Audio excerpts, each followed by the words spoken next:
Hello and welcome to the Wrestling Corner episode 38 Hell in a Cell review. We'll come on to Hell in a Cell a bit later on, but quite a half decent pay-per-view. But as always, I'm joined by my co-host Simon. How are you today? Doing alright, thanks, yeah. Yeah, I enjoyed Hell in a Cell. I don't think I enjoyed it as much as some people. I think that all the Hell in a Cell matches were really good. Everyone loved Bailey Sasha. I thought it was really good. But I thought Roman J was.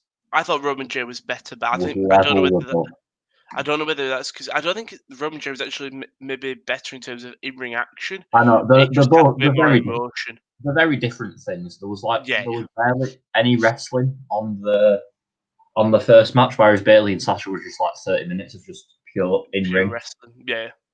I mean, we'll come on to it, but as always, we'll go straight into AEW.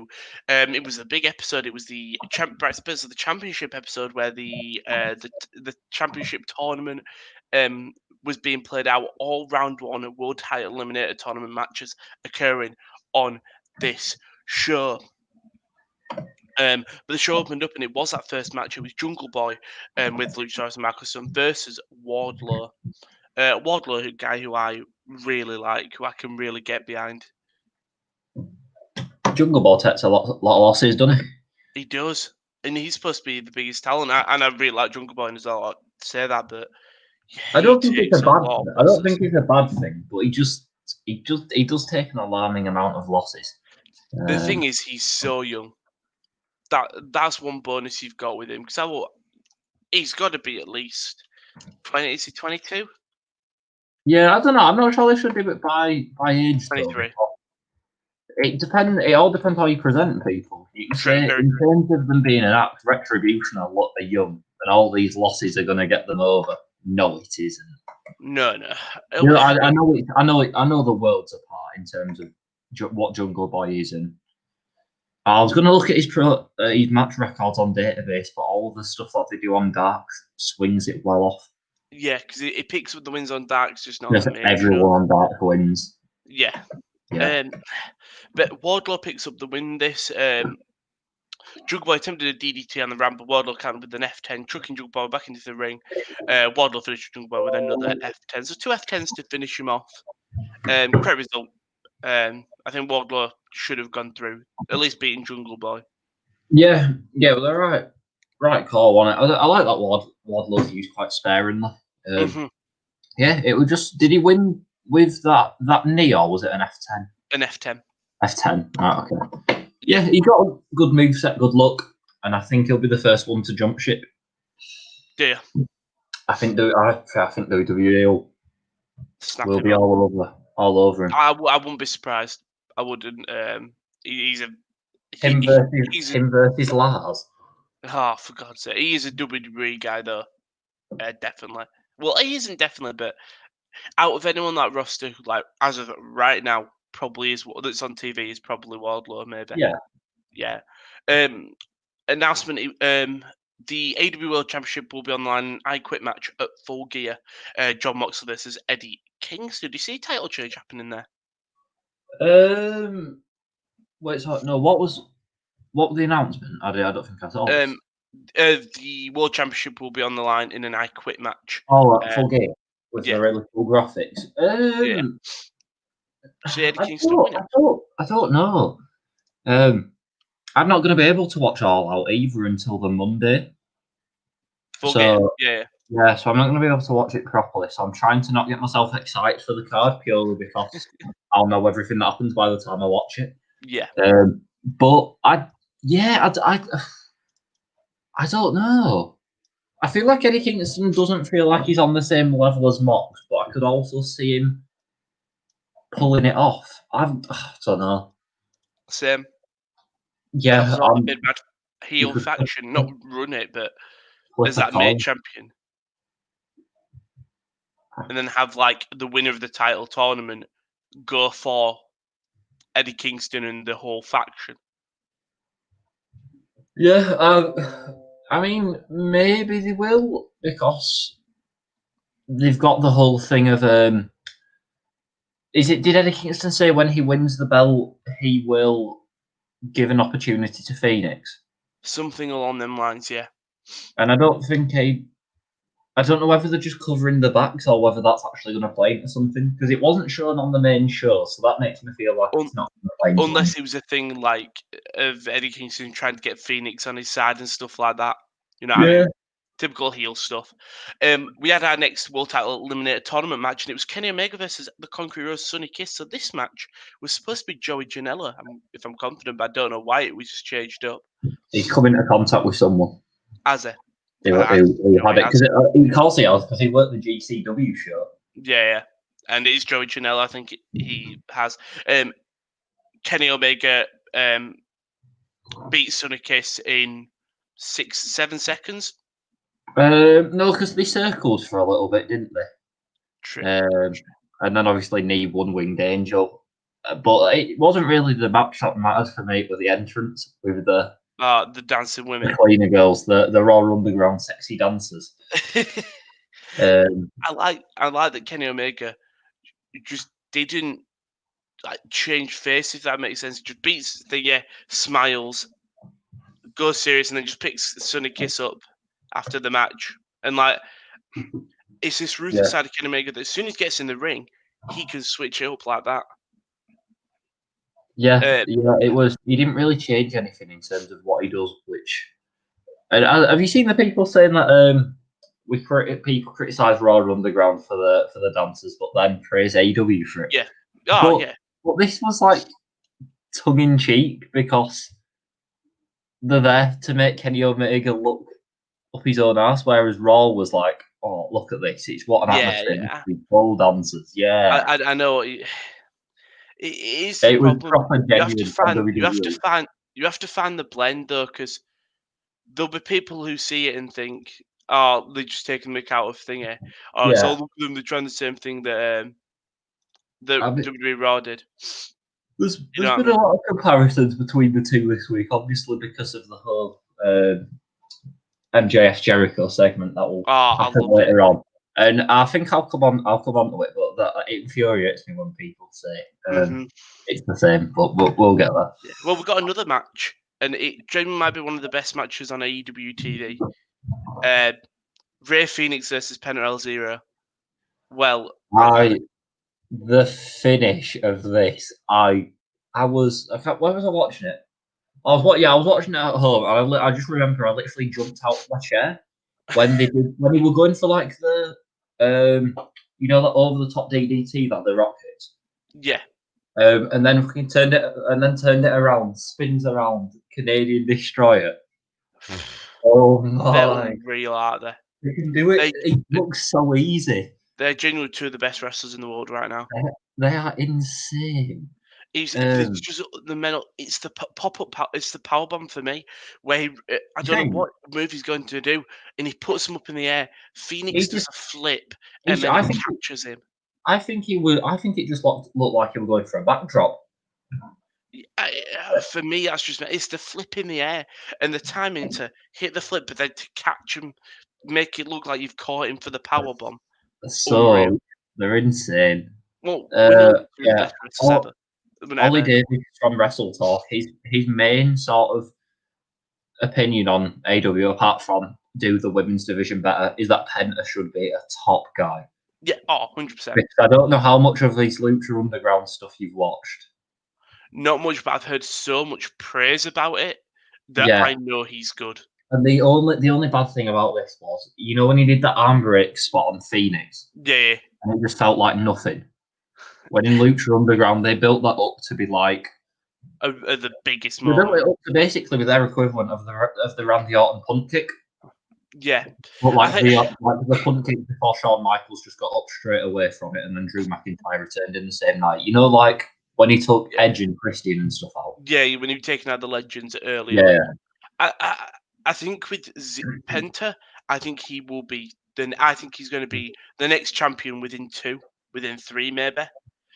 I think if Eddie Kingston wins it, we will see him sooner than later. If Moxley wins it, it might be a bit later. Yeah, I don't know. He's a tag guy. I don't think we see him as a top guy. I think let me change that. I think they see him as a top guy, but I think they see half their roster as top guys. True. Yeah, it is mental, but what an incredible match. Yeah, that honestly, that finish was just mesmerising, especially because it looked like Ray Phoenix was like out on his feet. Yeah. After this, we had the fight in the other world title eliminator match, Hangman Page versus Colt Cabana. Again, I think this match definitely wasn't going to be to the levels of the previous match, but it did everything it needed to do. Yeah, I was going to say, given the previous 2 segments, I can't say I was that bothered.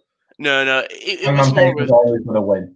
it was more of Colt putting up a fight, if anything. I think we knew Hangman was going to win it, but it was inevitable when Colt puts up a bit of a fight. You've still got the Dark Order stuff, who are great on being the elite, by the way. They're so good. But the quarterfinals, that looks like the semifinals. Says next week it's the quarterfinals, but I think that's wrong. It's the semifinals next week. Yeah. Ray Phoenix versus Kenny Omega and Wardlow versus Hangman Page. I think we know who's winning them. Unfortunately, the way they've been setting up the finals, Yeah, I do think they're going for Page and Omega. it should be very nice. Well, that's fine. That's the right way to go. Yeah. Sometimes it's predictable doesn't mean it's the wrong thing. Yeah. Just do what makes sense. Mm-hmm. And now, we had the Team Taz promo first. Okay. I know it wasn't much, but Team Taz just cracked me up. Taz was outraged for the machine Brian Cage and Ricky Starks, the way Team Taz was passed over for certain opportunities. Cage said Will Hobbs better watch his back, and Ricky Starks threatened Darby Allin. Taz and Cage just make me laugh. Like Ricky Starks, I can take more seriously, but the other two, I don't know what it is. I think it's just their press. Like it's the way it's Taz's promo style. Like when he just randomly cracks his voice. And I don't know. I think it's just the fact Cage is just out there, just all this. He's so big and he's just there in like his gear. Whereas Ricky, you've got Taz in a suit, Ricky Starks in like his stylish shirt and stuff. Yeah. And Cage just in his trunks. It's such a weird blend of all characters. Yeah, it's really they're funny though. They're unintentionally funny. Oh yeah, they definitely don't mean it, but I mean, well, I think they do, but no, I think Taz does. I think Taz knows it. But now to the best segment of the show. Forget Penta versus Phoenix. Forget Kenny Omega Sonny Kiss. It was time for La Dinner Debonair. Dinner Debonair with the Demagogue Chris Jericho and the ratings ruler MJF. Now, if you don't know what happened, they love a typical Jericho MJF. They both sit down for a steak, and MJF goes, can I have a glass of red wine and a 20-ounce well done steak?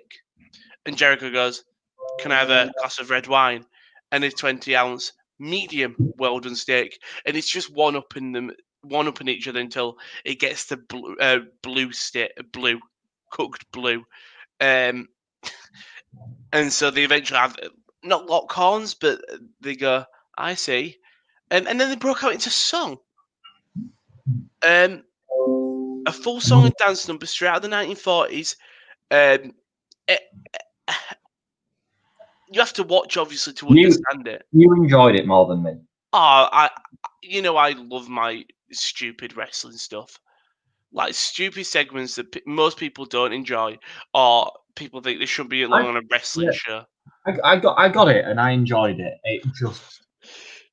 It was fine. Like I don't have anything against it. It just didn't grab me as much as some of the other stuff. For me, only MJF and Jericho could have done this. The funniest thing they've still done in this company is that Jericho video package before his match with Cody, where they've got where the inner circle just like start talking and stuff, and you've got Sammy Guevara going, Jericho's the youngest champion in history. And then it just cuts to Jake Hager, says nothing, cuts away from Jake Hager. When they've got the old woman, it's like, oh, Cody's great aunt's best friend or something. Yeah, it cuts to like Cody's like auntie or something, and he goes, doesn't it cut to like Jericho's Jericho's mum or something, and he goes, "If there's anything I know about my little boy Christopher, he's gonna kick Cody's ass." It's like, yeah, and then he goes like, because we all record his promos, like when he thinks he always got his friends, his family, and then for some reason he's always got a family member, but it's always a weird like distance one.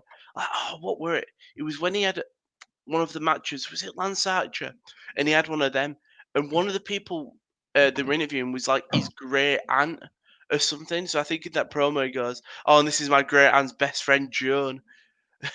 And so Yeah, that's that's Jericho's. I think if you look at the non-wrestling segments of AEW shows, they are all going. The best ones are all going to be Jericho or MJF.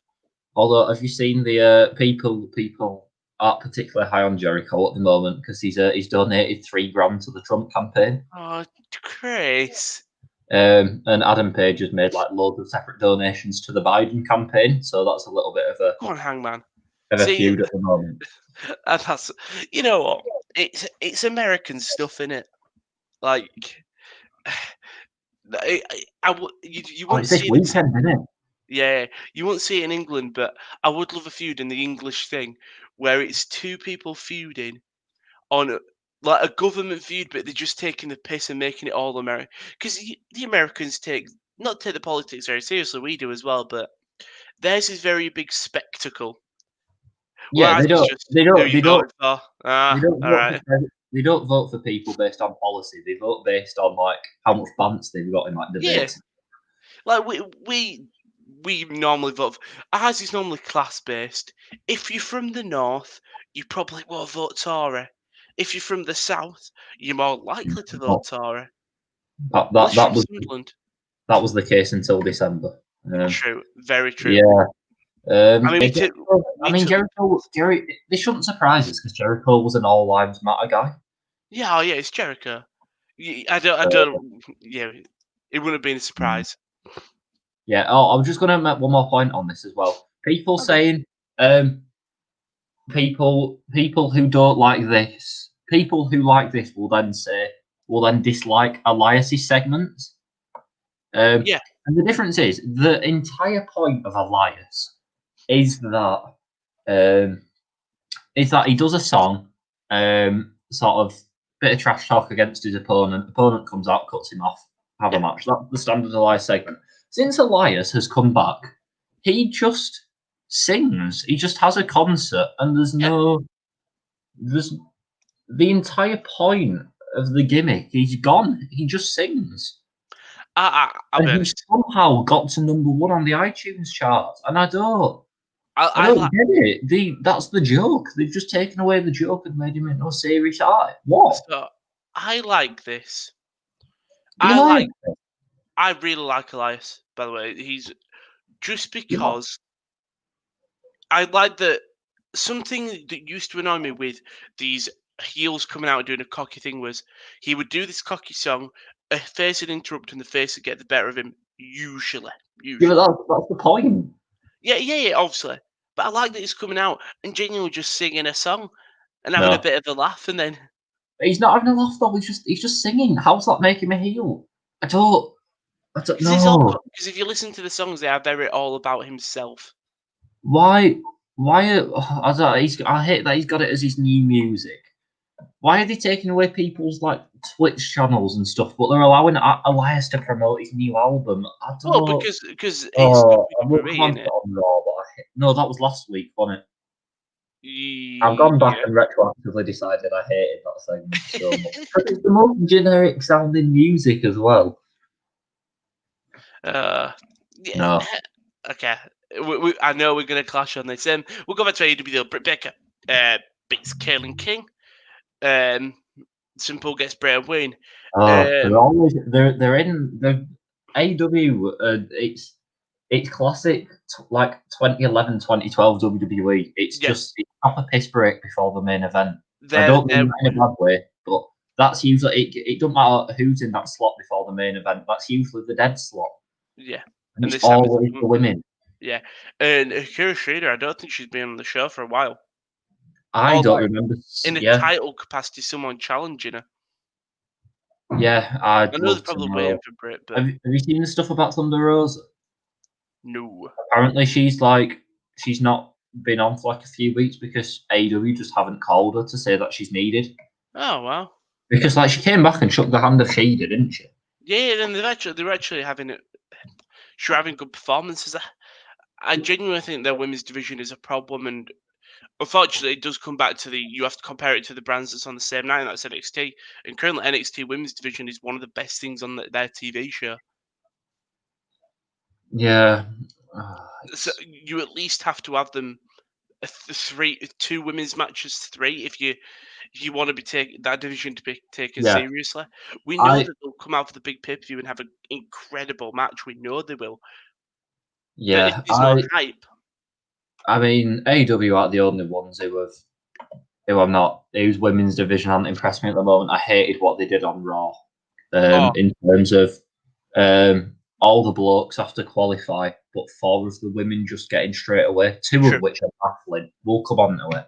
But yeah. yeah, I I no. know what you mean. And But as for next week on Dynamite, it's Cody versus Orange Cassidy in a lumberjack match. Could be very fun. But as the main event, it was a number one contender 4-way tag team match. The winners in a world tag team title match at Full Gear. It was the Butcher and the Blade with the Bunny, so Ali is back with them now. Let's ignore that. The Dark Order, Alex Reynolds and oh the no, Great. I really like the combination of Butcher Oh, Bunny and Blade. so Yes, do I. it makes zero sense, and I know they did it on Dark where she comes back out, Yeah. and it is very WWE in terms of she's this one week and now she's different. Oh. He's the Raw Underground bodyguard one week and then AJ Styles the next. But Don't I like Jordan Ogbehene. I like him, but it makes no sense. But Oh, the bunny is far better in this role than she's as just Ali of the Nightmare family. 1,000,000%. Yeah, Yeah. thumbs up. Yeah, the Dark Order, and then you have Private Party, Mark Quinn, and Isaiah Cassidy, and the Young Bucks man, Nick Jackson. So I'll just say the Young Bucks pick up the win. So Matt Jackson reversed a roll up attempt by Isaiah Cassidy. So first we'll talk about the result. Great result. It's Bucks versus FTR. It's a match we've been wanting. They had a bit of a beef after and stuff like that. FTR came down to the ring with their world titles, and Masked Man jumped into the ring and walloped Nick Jackson with a steel chair. Right. FTR propped Nick Jackson while the Masked Man assailant jumped off the middle turnbuckle, executing a spike power driver on Nick. FTR placed Matt Jackson's ankle inside the steel chair and jumped off the top rope, crashing down into his leg.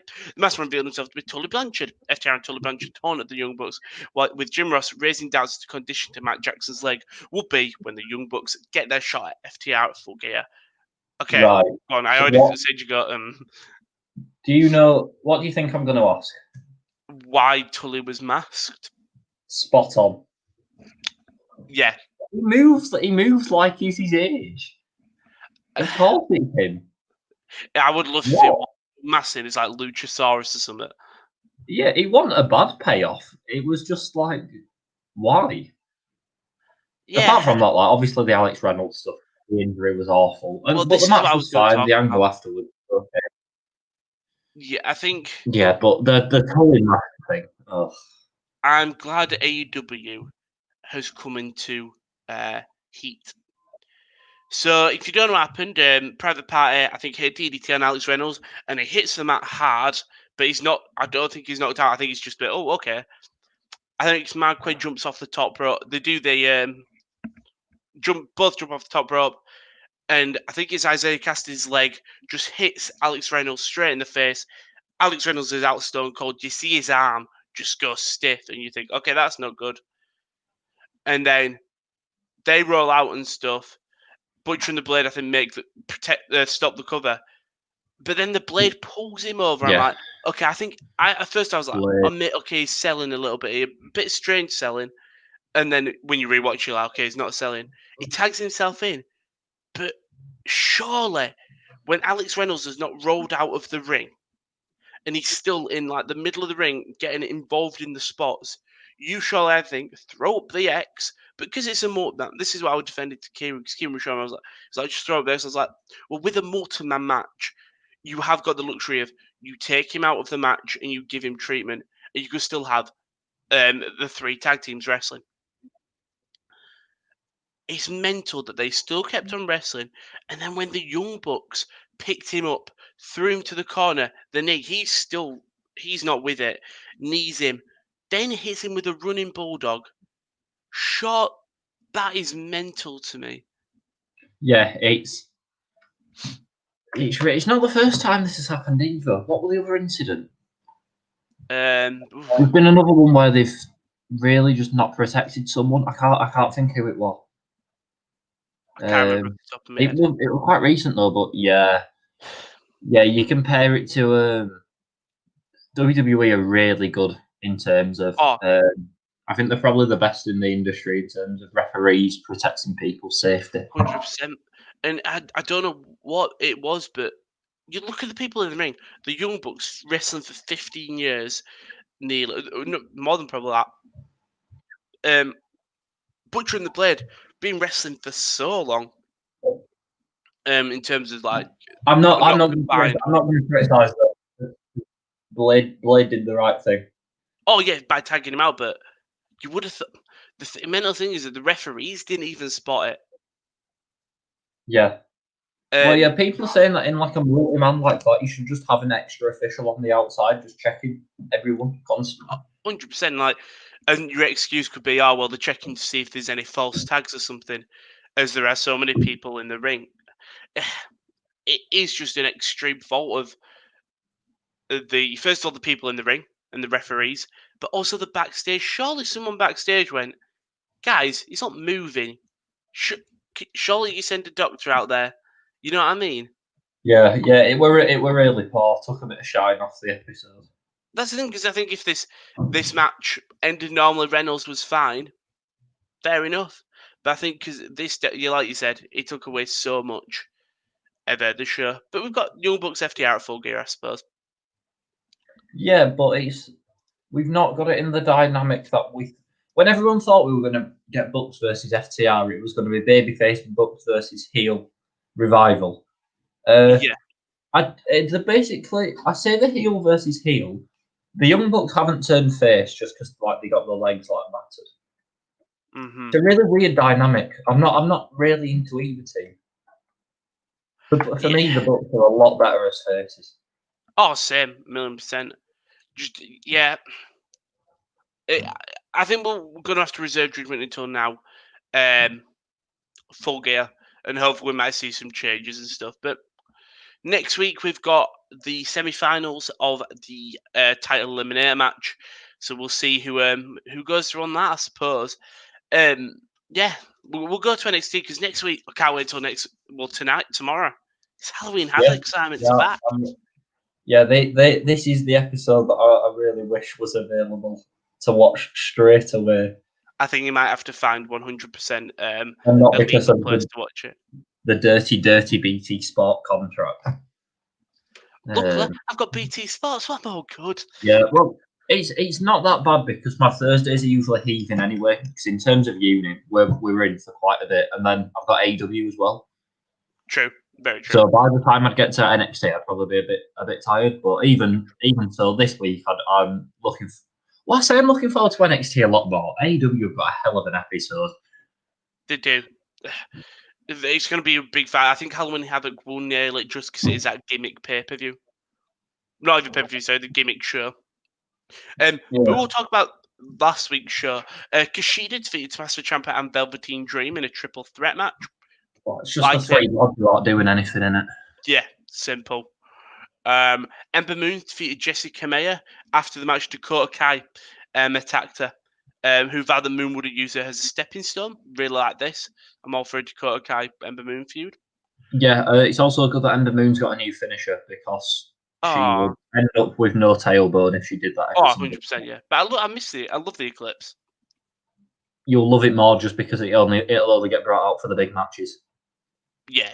She won't have stopped. It's just yeah, I know what you mean. Helping it really. Yeah. Every time Fandango comes down for that leg drop, it's the reason Hogan sort of has all them problems, done it? Because you just with what? Yeah.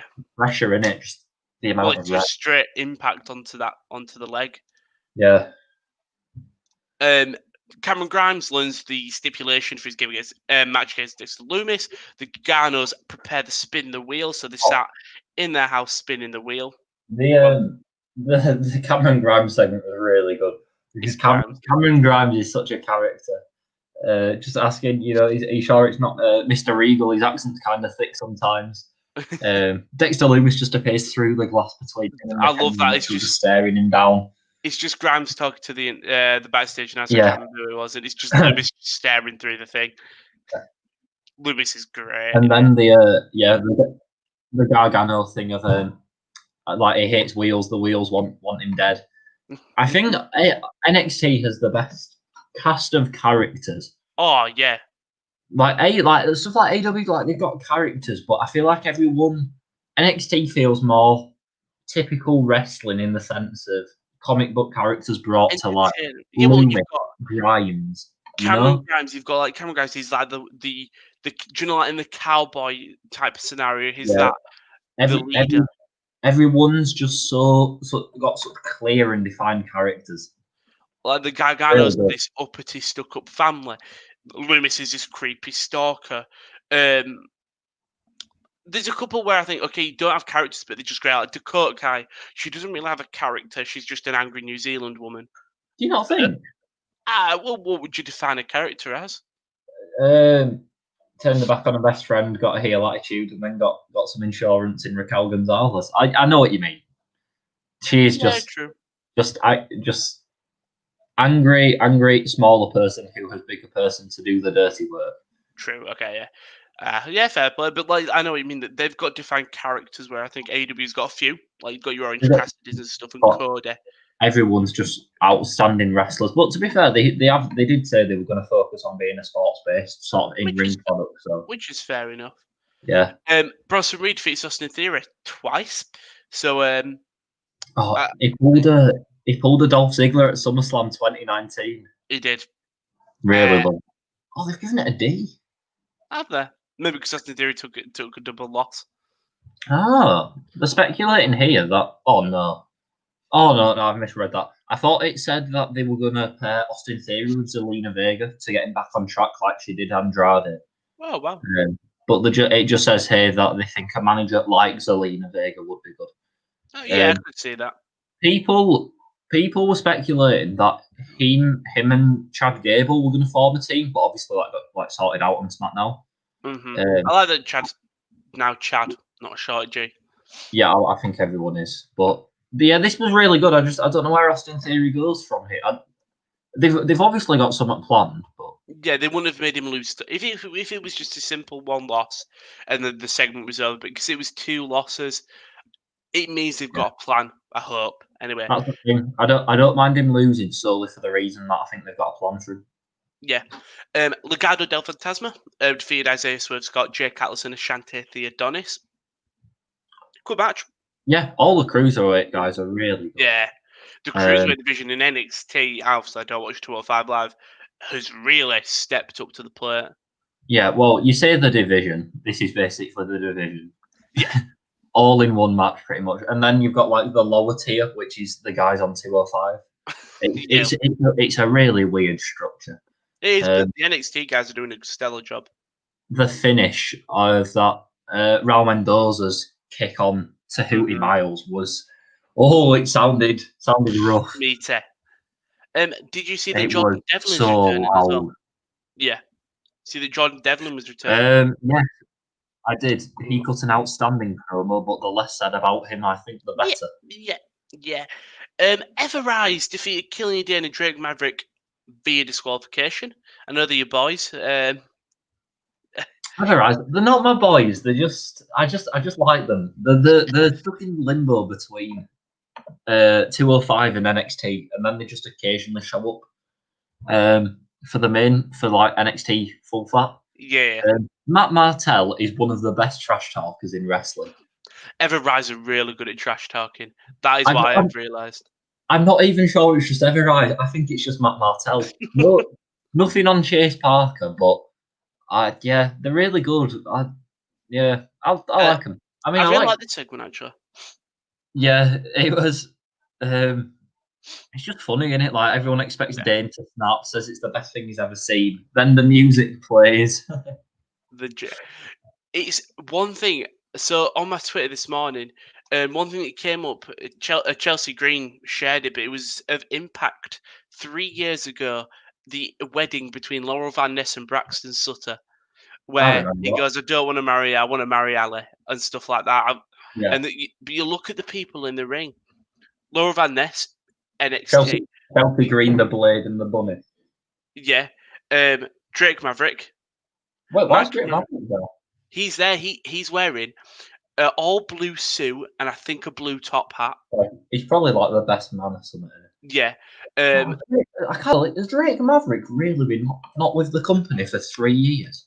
yeah, 2 years. I think this was probably one of his final stuff he did. Uh, Because when he's did got Maverick come in? it was at Survivor Series 2018 when he pissed himself. So yeah, that's probably right. Oh, he must have been just on his way out. Hang on, let me have a look. He signed with 205 October 2017. Yeah, and I think this was just at the start of an thing. I can have a look when this segment was. Chelsea Green. Help if I can spell Chelsea. There we go. This segment was. It doesn't say. It just says 2017. Yeah, he got his release on the 30th of October, and then I think he signed literally like the next day. Yeah, but So it made me think. I was rewatching that segment. I thought it was great because he just said, "We're sure everything will be fine with Rosemary and Johnny Bravo tomorrow." yeah, yeah, it's gonna be good. I mean, I'll come on to Impact and Bound for Glory. I'm guessing you didn't want Bound for Glory. No, I'll be honest with you. No. By the way, Robert Stone were in that as well. I thought I'll just be honest. I haven't watched. Oh Bound yeah, for Glory. Robbie E. Yeah, Did you watch Robbie when he was in the tag team with Jesse Goddard, and they were called the Bromans? yeah. Where Yeah. they were just, yeah. I like the Bromans.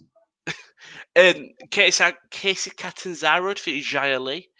Lee Savage tagged opponent afterwards, but Raquel Gonzalez arrived moments later to dismantle both, as well as Kaden Carter. Send a message to Rhea Ripley before the match at Halloween Havoc. Timmy Thatcher defeated Anthony Green. Oh, yeah, this was a really good one. Yeah, Anthony Green yeah. now graduated from 205 enhancement talent to Mickey Thatcher's whipping boy. No, I can't have that. He appeared on 205 once. Yeah, and he got beat by Davari in about 3 minutes. So, yeah, true, very true. I There's quite no like other Anthony way. Green. He's got a look of him. I don't know what that look is. I know what you mean. He looks very kind of traditional. Yeah, Just the tash. Yeah, it's I know the what you mean. tash. I love. I'm a sucker for a mustache. I am. And Yeah, Anthony Green's got it. when Thatcher goes, "What's your name, kid?" Anthony Green calls him Andrew. It's just difficult heel stuff of not listening, but works well. Right. Okay. No, go on. I was just going to say, it feels like Timothy Thatcher's gone from sort of twisted trainer who likes to punish his students. I feel like he's transitioned from that to just man having midlife crisis Which and just takes it out on students. Yeah. It's such a good transition, and obviously, like he beat Anthony Green in the match that they eventually had. But yeah, it was really good, and yeah. So, okay, the main event. What I'll do is I'll do an order. So, we get a promo early in the night from the Undisputed Era. Adam Cole is in the hospital. He's on a Can I just stop quickly because we had there was just a little VT from Damien Priest who was cutting a promo whilst getting a tattoo, which is like the most Damien Priest thing imaginable. Yeah. Archer of infamy. I love Damien Priest. I like Damien Priest. I don't think I like him as much as you do. What is he? I don't like him. I just find him funny. What is it? Is he a vampire? Is he Lothario? Does he like to live forever? Why is he a vampire who like owns women? Come on, women, let's go party, live forever. What? Exactly. Why? That's what it should be with Priest. Just why? Why is he like that? I don't understand Damien Priest, but I do like him. Leave it as a mystery.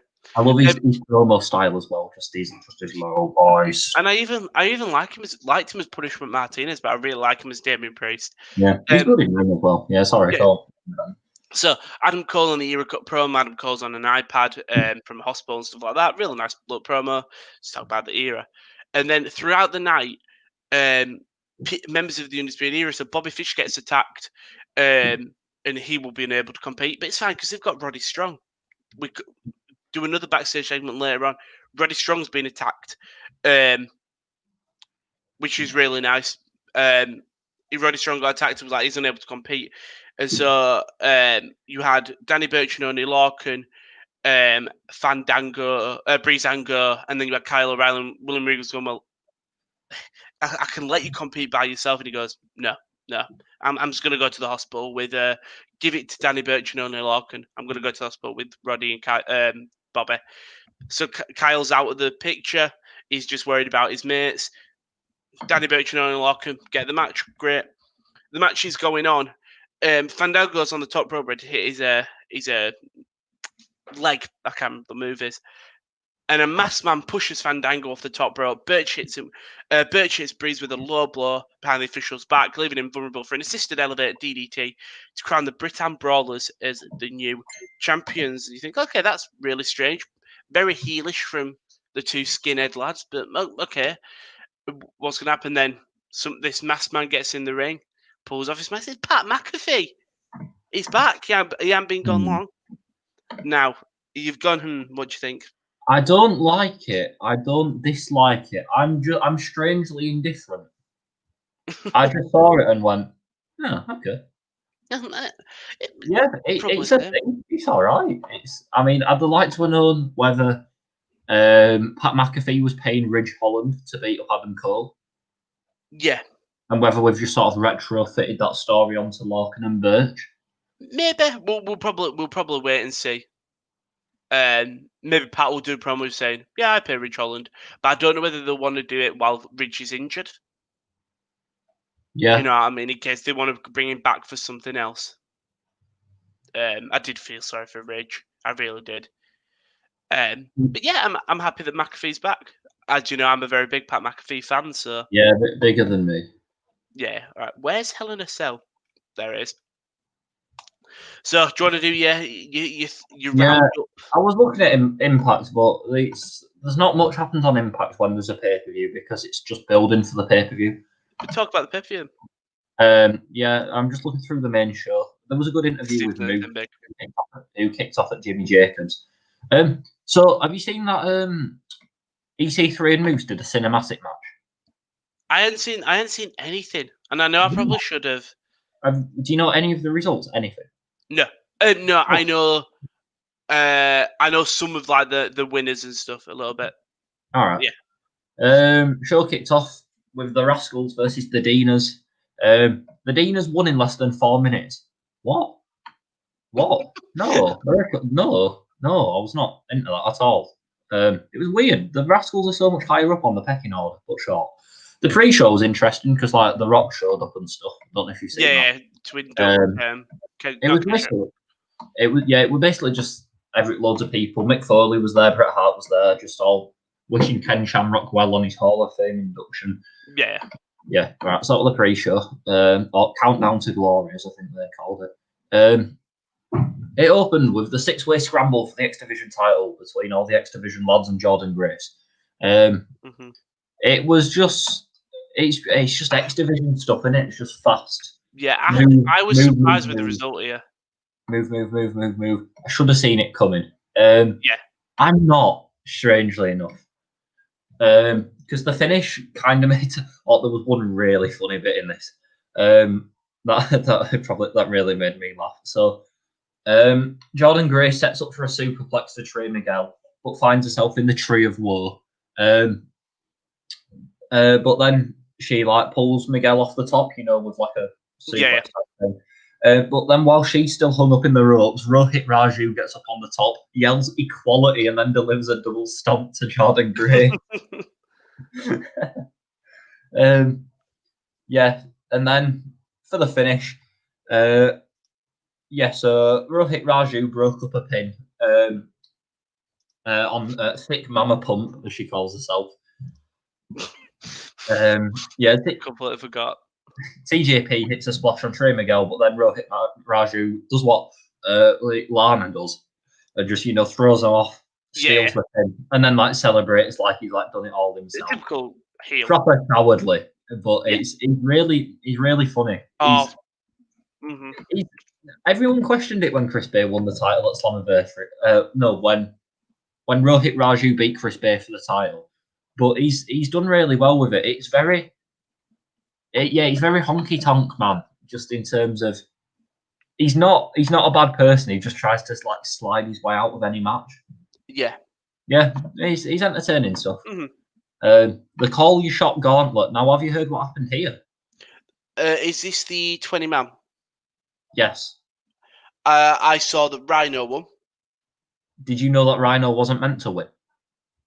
I didn't. So the stipulation is that if either Heath or Rhino won, Heath gets a contract, and if they don't, they're gone from the company. Okay. Heath was meant to win, and he suffered a hernia in the match. Oh my god. So they called it on the fly, and Rhino won. Which is Yeah, fair. right. Luckily, you made the stip that one of them could win. Yeah, that's what I thought. So there were some returns and stuff. Have you seen anyone? Sean. Yeah, I saw Sean. Now, was he a producer? I don't know. The last time I saw him was when him and Ari Davari showed up at the Greatest Royal Rumble and got all that heel heat from the Saudis. I'm just gonna. Yeah, I think Sean Devara. I think he was a producer. Yeah, he was. He may well have been. It sounds about right. He was looking ripped though. Wow, that man. Yeah, Tennille Dashwood showed up. Brian Matt. Oh, Swoggle. I'm about to say Swoggle showed up. He didn't last long. Who else was in there? Tennille Dashwood, Kira Hogan. Oh, James Storm. James Storm. Love James Storm. He was supposed to sign with casually just James Storm's Impact Original and Legend showing up. I love James Storm. He was supposed to show up at WrestleMania? It was either NXT or AEW. It was one of them. He was supposed to show up at. I think it was NXT, but it's because NWA is basically just like they're still going, but they've released pretty much everyone. I can't believe people thought James Storm was going to go to WWE though and reform Beer Money. Like, I would have liked. Yeah, but they're not going. Vince McMahon ain't going to go. Yeah, you know what? Beer Money. Let's break up this team. Oh yeah, and he's definitely going to go. Oh yeah, let's bring back one of TNA's biggest tag teams. He's going to go. What's a Beer Money? Yeah. Yeah. So the final two were Sammy Callahan and Rhino. But the final two men who were left that in a battle royal, they have a one-on-one match. Ah, okay. So Rhino won with the gore, keeps his status, and then Heath gets the job. He gets the job, but it was really hurt by the fact that Heath suffered a hernia, which it's not great. If you're the Impact producers, you must be thinking, "Thank we made sure that Rhino could win as well." Yeah. So I don't know how long that puts Heath out for. EC3 versus Moose. EC3 versus Moose from an undisclosed location. So yeah, I can see gifs of it. I'm on the Impact website. The result here says Moose ... won ? Because there wasn't a winner. Emanating from an undisclosed location and in a ring surrounded by masked minions, EC3 battled Moose in his first match with Impact Wrestling for years. Moose, the self-proclaimed TNA World Champion, blooded his opponent and demanded to know why EC3 had tormented him for months. EC3 avoided a chair shot and stunned Moose, regaining the upper hand until the fight went outside the ring. EC3 throws his opponent on a guardrail, then the ring post, and tells him this belongs to the annals of history. He demands his opponent to become what he should be, to live up to his potential. Then he can hold the title. He sets up for that headlock driver, but gets distracted as memories of his original TNA run flash across the screen. Moose hit a spear and then just battered him with his bare fists, and it looked like proper scary. Knelt before him, EC3 looked up at Moose and said, "Control your narrative." "Thank you," said Moose, and then hit him with the TNA Championship. EC3's minions removed EC3 from the ring. Moose won? ? It was really strange. Yeah, it was all about Moose and getting out of him the killer edge that he should have, rather than the delusions of grandeur that have defined him as of late. EC3 the sacrificial lamb. So EC3's won, but he hasn't won. Yeah. Because EC3's aim was for Moose to live up to to control his narrative. Yeah. and Moose now controls his narrative, but EC3 lost. What? Uh, Yeah, it was weird. yeah, but half decent match. Yeah, it sounds all right there. It dragged a little bit. Eddie Edwards and Ken Shamrock. Yes. This was the match I was least interested in. I really Still like are. Eddie Edwards, but anything Ken Shamrock's involved in, I don't care. Yeah. And Ken Shamrock won. I don't remember actually seeing the finish. Of course we're going to win. It's his Hall of Fame. Locks in the ankle lock. Yeah. But not over Eddie Edwards. Eddie Edwards won the belt at...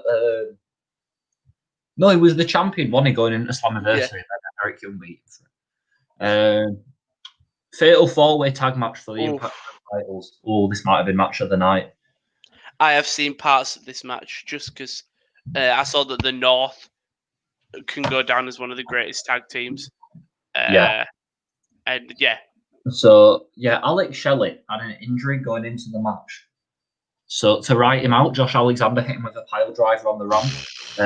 So, it was just Chris Sabin. So, that left the fight it alone. I think, in fairness, if you want any wrestler trying to do the thing fighting alone, Chris Sabin is up there for one of the guys. Oh, just yeah. Unreal. It fits in with what they do. Just he's like the kind of character who just take it on 2v2 2v1. Yeah.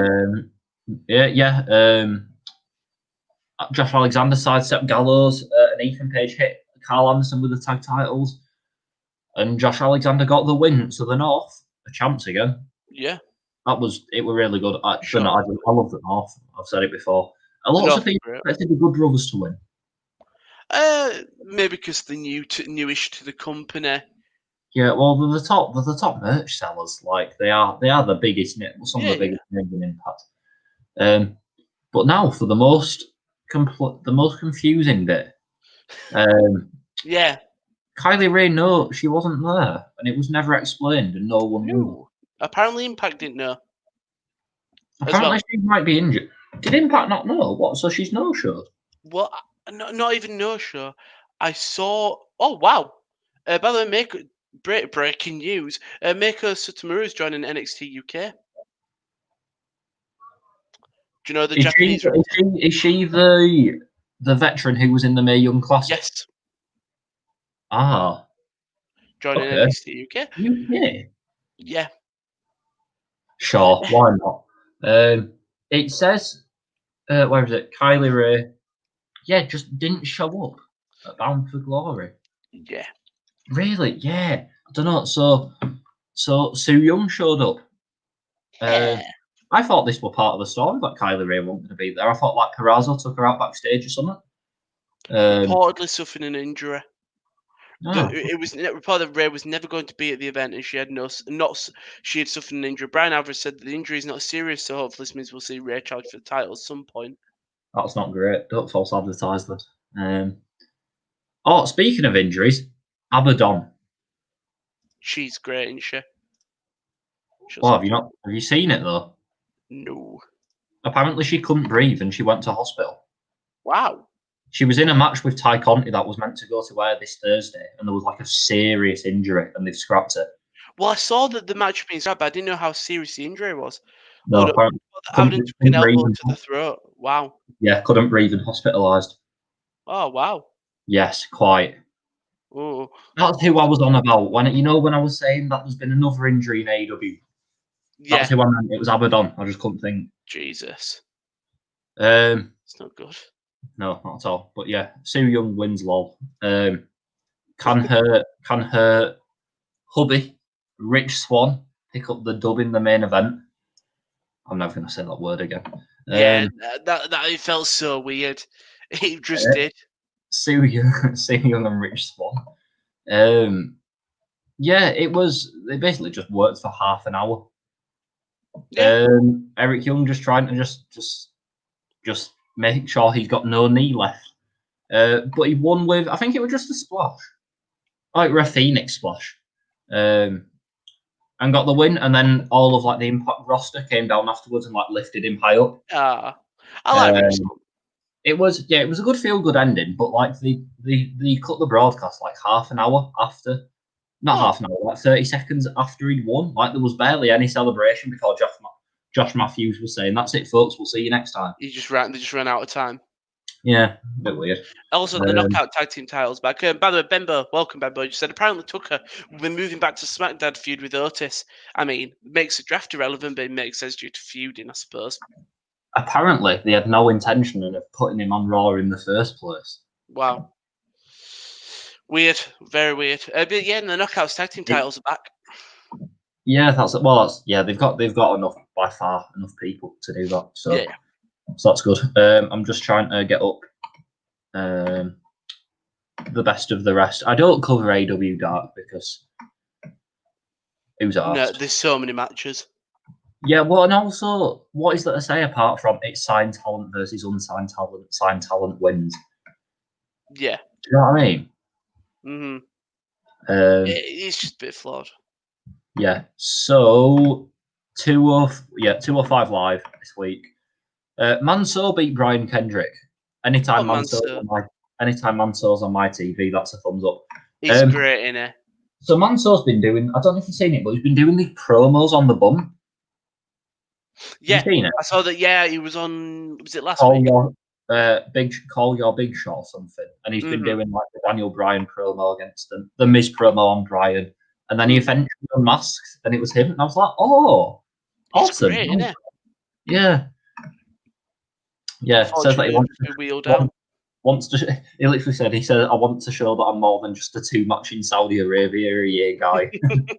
But at least he knows it. Yeah. And then Tony Nese defeated Kurt Stallion. I think they've got quite big plans for Kurt Stallion. Yeah. He basically went outside, had a pop at Daivari on commentary, and then as he slid back in the ring, Nese hit the running knees. So it's not a clean win, really. But he's been in, not really, but he's been inserted in the main 205 story straight away. So and he's good, he's fine. And in between them, the Singh brothers came out and just did loads of Bollywood. Yeah, fair play to them. At least they're back. Of course, yeah, you like the back. So who's going to cut them off? Who's going to interrupt them? No one. They just said we're back and just danced for about 5 minutes. We're back, yeah. Kill time. UK.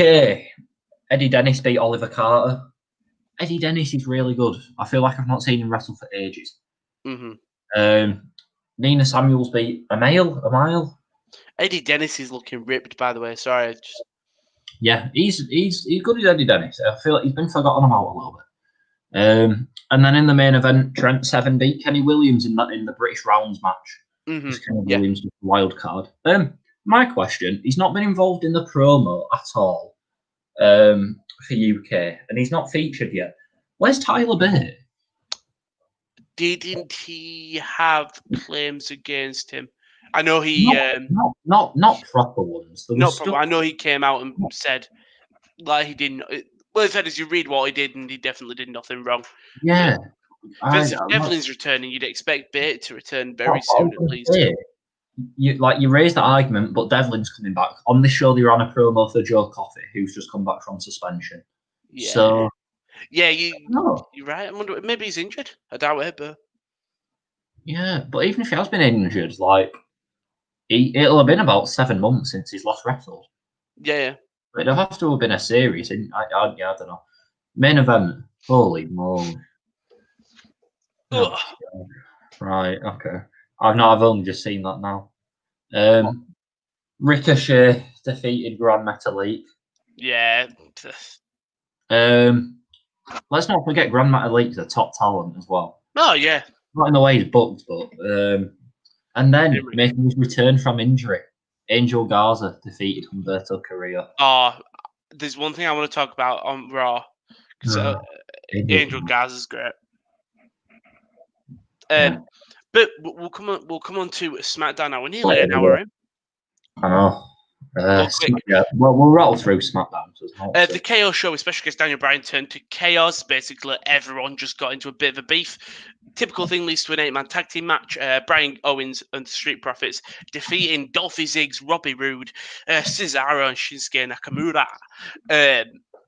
Great result. Typical 8-man tag team match. Faces win. Miz emerged victorious in Law and Otis trial. Laura, no, right. I know as we said, we're going to skim through SmackDown. No, You no, don't like Otis. What did you think of this? didn't like it. No, I'm joking. Really? I'm joking. I'm joking. Of course I liked it. Of course I I did. love Laura and Otis. This was And I hilarious. don't even think it's all right. Okay, they'll come back to this. I don't hate Otis. I don't like that he's got the briefcase because, as Miz said, it makes a mockery of it. And not in the terms of, oh, I like my wrestling for pure. I like a person who is taking it seriously with the briefcase. We'll come on to Raw, and maybe it's not the thing, but I like a guy who will actually wants to do something. Otis was using it as a joke, and I know that was his character. But the Money in Bank is one of like the most prestigious things you can win in WWE. It gives you that guaranteed title opportunity when you're nowhere near the belt. Yeah. And I wish, even if Otis did his comedy stuff, I'd love that and had like the meat in the thing.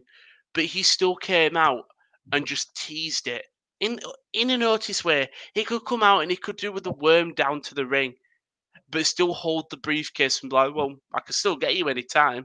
And look, I'm pissing around here. You know what I mean? Yeah. There Um, were so many good lines in Laura and well, there was Morrison wearing his sunglasses, Otis turning up in the sleeveless suit. Rey When Tucker goes, Mysterio. when Tucker goes, what does he say? He goes, the big man might not be educated, but he's sensitive. And Otis is just there nodding along. Morrison saying it's not the physical scars, it's the scars in here. And then blows his nose. Teddy Long, Ron Simmons. I love JBL. JBL's he's got the face for it. Yeah. Like there's nothing funnier than when like R-Truth or something turns up on the kickoff show and And it's just JBL. going, what the fuck is going on? Sorry, I'm not allowed to swear. What the F is going on? Yeah. Laura and Otis was phenomenal. Miz took over. Rey Mysterio, Asuka, who testified in Japanese, Tucker. Yeah, it's when Otis says, it's when Miz gives his big speech about why he thinks Otis should be stripped of it, and Otis goes, "I think I should keep the briefcase because I won the briefcase." Just sits back down. There is part of me that does like him, and I understand why people do. Do you know, like when there's just a character that people don't understand? Like I know a lot of people don't like R-Truth. He's a guy that I love. Yeah, there's people who don't. I've seen online like when there's a 24/7 segment, people are like, don't like R-Truth. It's stupid. I don't think they don't like R-Truth. I don't think they like the way the 24/7 title is booked. The 24/7 is great, ain't it?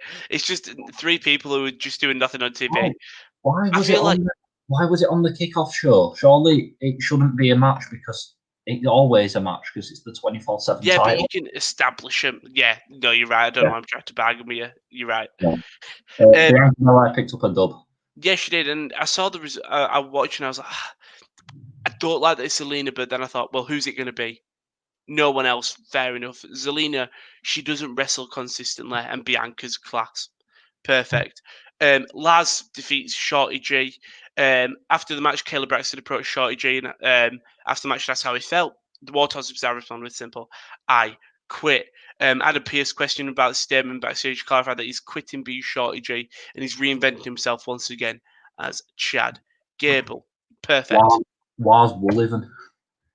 Have you seen about they're gonna build him up and have a 1 year long build to a big boy versus big boy match with Braun? If Braun wins, great. Have you not seen this? They're gonna build it and make it like a huge thing. I mean, they won't do it a year into the future. Wow, just looking at if you look, if you go on Lars Sullivan's Pro Wrestling database, I reckon that man's got the best win percentage out of anyone. Oh, 100%. Yeah, I don't like him. He's won 10 in a row. Mm-hmm. His last loss came against Velveteen Dream, but he's got pinfall losses in his last 10 matches over Keith Lee, Luke Harper, and Baba Kato. I'm not a fan of Lars. I've already said it multiple times. I know. It's in the same way you said, looking back at the old Impact segment, it's interesting to see the faces who were there. I love looking back at the old NXT house shows. And you see in Lars stuff like Brody Lee and Keith Lee. Yeah. something like that. Yeah. God. Sasha Banks unleashed chair assault to force Bailey to sign the contract. And she locked in the bank statement and wouldn't let it go until Bailey finally signed. Seth Rollins defeated Murphy. Should have been on pay-per-view. Should have. Really should have. But Seth Rollins defeats Murphy. Ali and the Mysterio family watching backstage. Murphy fights through an injury. Rollins hits the stomp. After bell, Rollins attacks Dominic Murphy with a kendo stick. Aaliyah's backstage saying, "Go help him." And she goes, "Fine, if you won't do it," to his dad, obviously. If you won't do it, I will do. Aaliyah comes out, goes to protect Murphy. Seth's just staring down Aaliyah as Aaliyah's over Murphy's body. Seth does this, but he just kneels down. He just stares at her face. Dominic comes out to protect his sister. Seth does the typical thing, goes out the ring. When Dominic's distracted, hits him in the back. Ray comes out to make the save for his kids. Seth escapes again. Yeah. Aaliyah and Murphy. It's such a thing. So I actually really like this whole thing going on. I really do. It's very weird in terms of the age gap. But if Aaliyah's fine with it and Murphy's fine with it, I suppose you can't crap on it. Yeah, I'm a bit indifferent, to be honest. I'm just letting it play out. I don't feel particularly strongly about it either way. No. But I do like it. I like the whole thing of that she is trying to protect Murphy and the Mysterios are still so uneasy about him because everything that they did, that Murphy did. Just the little things. Yeah. Jay used his brother Jimmy Uso to treat Roman Reigns to a pre-Hell in a Cell beatdown. Love the way WWE word things.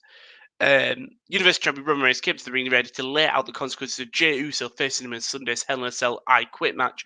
Instead, he got Jimmy Uso wearing a mask so he looked like his brother, appearing on the Titantron to reveal himself to be in Reigns' suite. This infuriated the big dog long enough for Jey to launch a sneak attack from behind and hit Reigns with a super kick and an Uso splash to humiliate his cousin. En route to Sunday's Hell in a Cell. Pardon? Proper go-home angle. Yeah, oh, yeah. This, Roman Reigns and Brock Lesnar having a tug of war over the title before WrestleMania. This was not. Yeah. Yeah, it's very typical. We're going to get the upper hand. As Uso celebrated up the ramp, a fuming Reigns laid out the consequences of Hell in a Cell, namely that if and when Jey quits, he will fall in line and do what the Tribal Chief tells him. And if he didn't, Jimmy Uso, Naomi, and their children and their children's children would all be out. Yep. Yeah, solid. Yeah. Fine. It's a typical go home show. Hell in a Cell. Here we go. This is what I like. R-Truth and Gulak. R-Truth versus Drew Gulak in a kickoff match. Gulak just gets to show how good of a wrestler he is. Say the truth. But you know what I mean? Yeah, I mean, it was a match centered around Little Jimmy. Yeah, but at least Gulak gets a chance to prove he's a great wrestler. I don't know. Truth wins, and then Gulak says on the kickoff panel, John Cena sucks. Yeah. It's just typical stupid 24/7 shenanigans. Yeah. Why the Lucha House Party involved? There's got to be someone else. Because they've got nothing else for them to do. They were challenging for the tag titles at the last pay-per-view. I've said this before. Yeah. But we'll go to the main card and the show open up with Roman Reigns versus Jey Uso. Well, Berry. This might be the main roster match of the year. It's up there for sure. I don't know what else. I don't know. You'd have to go back and look at all the pay-per-views and stuff, but I think the Fiend Cena, Undertaker, AJ's got to be up there. Yeah, I forgot about Undertaker, AJ. This year's been so long. We've had so many. They are such different things. I almost feel like they shouldn't be even compared in the same category. True. Drew Brock, I think, was a very good match. Oh no. Really? No, that was just a finisher fest. True. Okay. Anyway, this match, yeah. There's just a lot of things. It was Reigns dominating early, and like 2 spears early. Jey counters the third one, super kick, 2 Uso splashes. Both men not giving up. Both men still got a fight. Again, just both guys going for it. utilizing the straps, hitting each other with them. Reigns gets the upper hand. A Superman punch puts him in a guillotine. Reigns delivers a drive-by kick. So the thing is, Reigns lets go. He sets Jimmy on the outside, hits a drive-by kick. Sorry, Jay. Jay's fine on the outside. Then Roman gets steel chairs, hits him with that. Then he sets a steel chair between. You've got the ring post, Jey Uso, and then the steel chairs, and he's just squeezing the steel steps into the ring post into Jey Uso's head. Like vicious, it's like typical heel, but viciousness from Roman. It was all about the bit for me. As soon as second Uso, Jimmy comes out, Yeah. and Well, yes. and Roman just starts crying. Well, this is what it was like. Roman Reigns refused to let the referee stop the bout, toss him to the outside before officials tried to prevent Reigns from inflicting more damage on Jey. So the match isn't actually over then yet, because Jey hasn't said I quit and Roman's not letting the thing end. Jimmy does come. So when all the referees are out, the cage is open. Adam Pearce, Jamie Noble, Pat Buck are all there. Reigns is scared them out. Jimmy comes out, throws himself on top of Jey, and just begging Reigns to stop. And this is what he was calling him by his real name, even though I thought their real names were Jimmy and Jay and Anoa'i. Turns out not. But they were calling real names. Just say stop it. Reigns sells this perfectly. Like Jimmy's screaming and just pleading. Reigns starts tearing up. And like really well as well, and it just starts staring at the floor, staring at the Usos eye to eye, bawling out. And then he just switches, gets Jimmy in the guillotine, and just holds him, holds him, holds him. Jay finally comes back, sees what's happening, puts an arm, and just says, I quit. Stops, saves his brother. Roman looks like the dirtiest prick in the world. The fake crying. He walks away. Seeker and Atha are there at the top of the ramp. Simon, give me your thoughts. Phenomenal. It has to be seen to fully understand it. Yeah. Words don't do it justice. It was AEW levels of storytelling. It's been a perfectly told story. It has, and I don't think it's not even over yet. No, it's only just getting started. Mm-hmm. It is great. Yeah, Jimmy's going to be back in January, 3 months. Nice. But he can show up now because they need to fall in line with what Reigns says. Yeah, and that's the thing. I'm ready for SmackDown just to. Same. Well, the leaks are all that Roman's going to lead his own Tribal Tree faction, which I'm all for. But you could genuinely have. Do you know how you have like storylines like Randy and Bray and Brian and Bray, where they fell in line with thingy? You can have the same thing with Reigns, where for 2 months, 3 months even, they do everything Reigns tells them. If Reigns tells them to go, don't stop and beat up the Street Profits, the Usos don't stop, or Jay doesn't. And like they keep on going, they take it to the limit until they eventually snap just before Royal Rumble. Perfect. That's how you do it. For as good as this is, I think this might be the peak. I think because what do you do at Survivor Series? Oh, I don't know.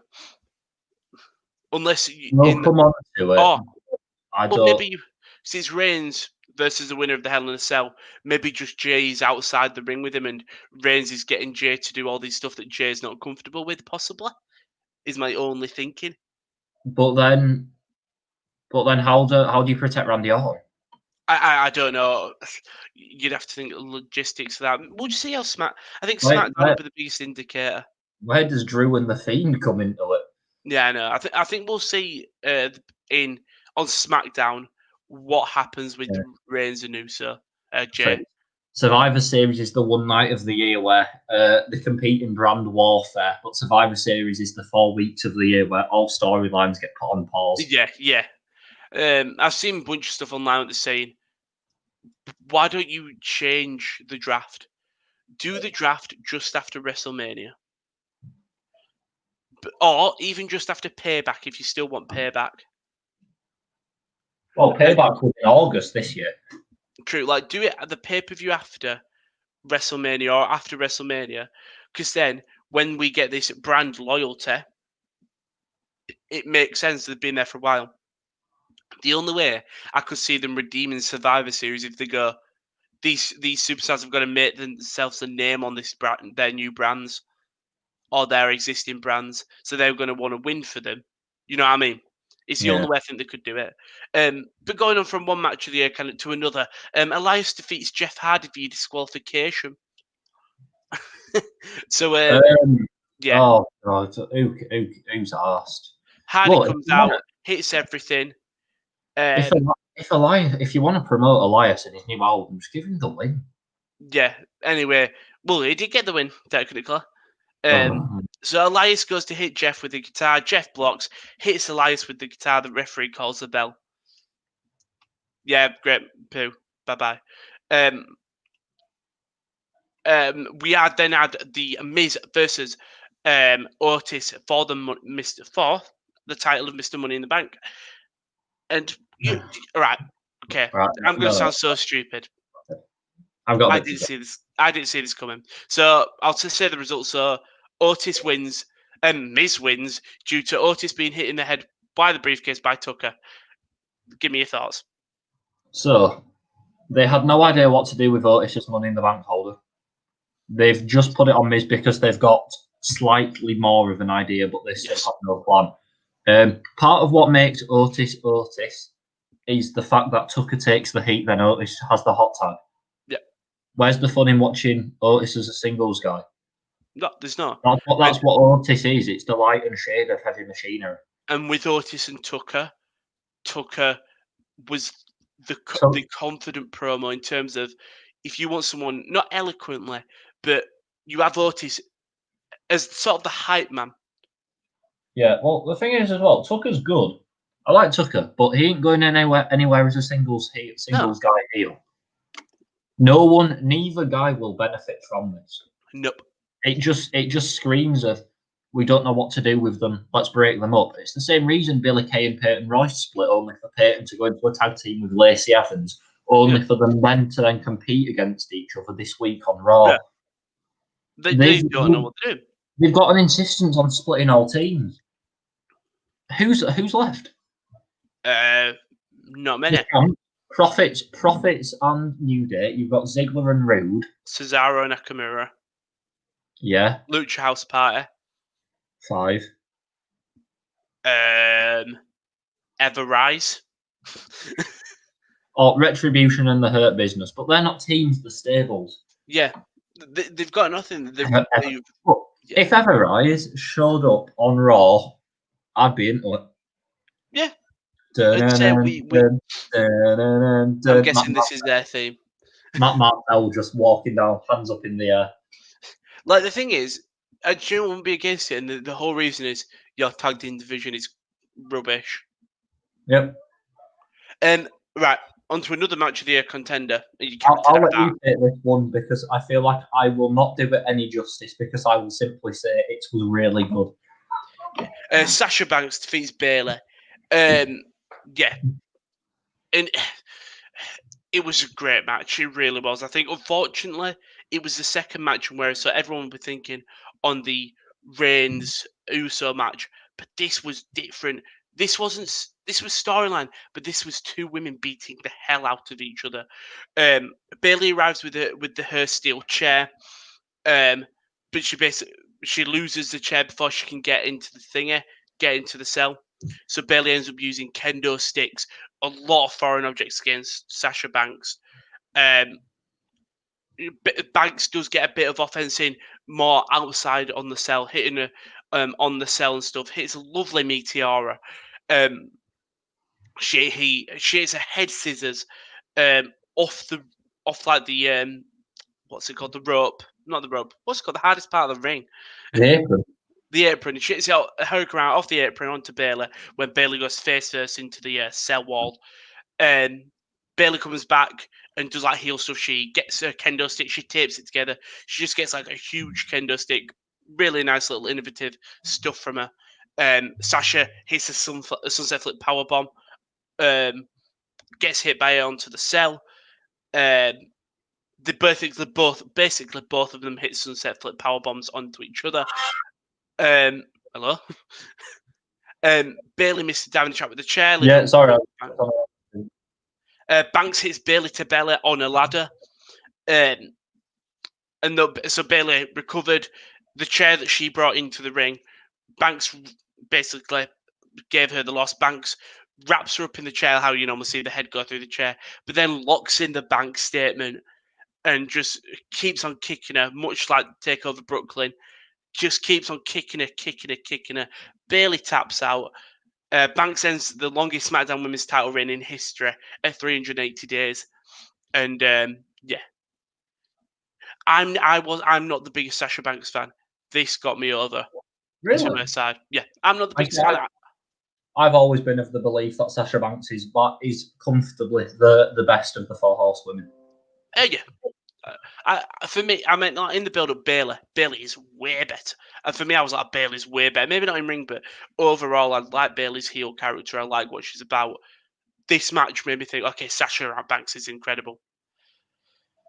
Yeah, she owns Hell in a Cell. It's hers. Yeah. She's faced all 3 of the other big names.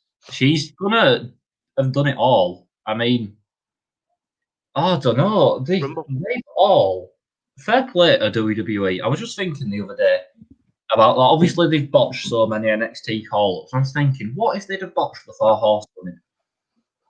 They would have never. They have booked them to absolute perfection. The thing is, they would have, because look at how many other names they've ruined. The thing is, you look at all of them at one point, apart from maybe Charlotte, they had down points. You had Sasha where she wasn't on the show for a while, like she weren't doing anything. You had Bailey where it was the typical face Bailey, but she had lost a lot of momentum. And Becky, early 2016 SmackDown, Becky was carrying it, and then she gets drafted. I think Obscura, boom. Survivor Series comes around, she becomes the man. Perfect. They have done really well. We've got to give them praise. They've done really well to book at 4 Horsemen. And share other things, but they've been just done so well with them. And at this point, I want Charlotte Flair back in the mix. Same. Just because she's another great name. United States champion Bobby Lashley defeated Slapjack. So in the pre-show, I think it was Ali Sauer challenge or MVP was like my guy versus one of my guys versus your guys. Turns out it's going to be Slapjack. Bobby Lashley defeats Slapjack. This was my match of the night. Fuck off. It was just the moment Slapjack comes out, he's there, he's hitting the announce table. It was just look. When they said they want to challenge Slapjack, I popped because it's Slapjack. How can you not? Look at him. He's gonna get over purely because he's Slapjack. Thing is, okay, right. I've had this conversation with Kieran before. I like Retribution. Retribution in terms of their ring gear. Dijakovic mask, great.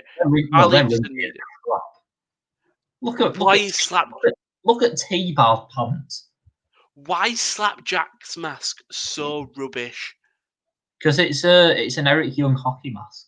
Like, no, they're all bad. I think Slapjack has got a better mask than T-Bar. Really? Yeah, I don't. I think T-Bar just looks weird because he's bald. True. I do like Shane Thorne. I feel like Shane Thorne is gone. I'm just gonna give it my all in this.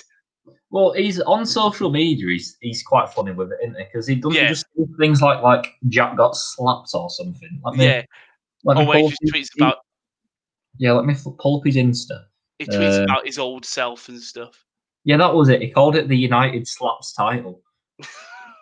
Don't laugh at that. Don't laugh at that. Yeah. Yeah, but Slapjack, he's lost. Right. The main event. Well, I'm gonna say they took a tough loss tonight, but I'm sure they'll rebound on Raw.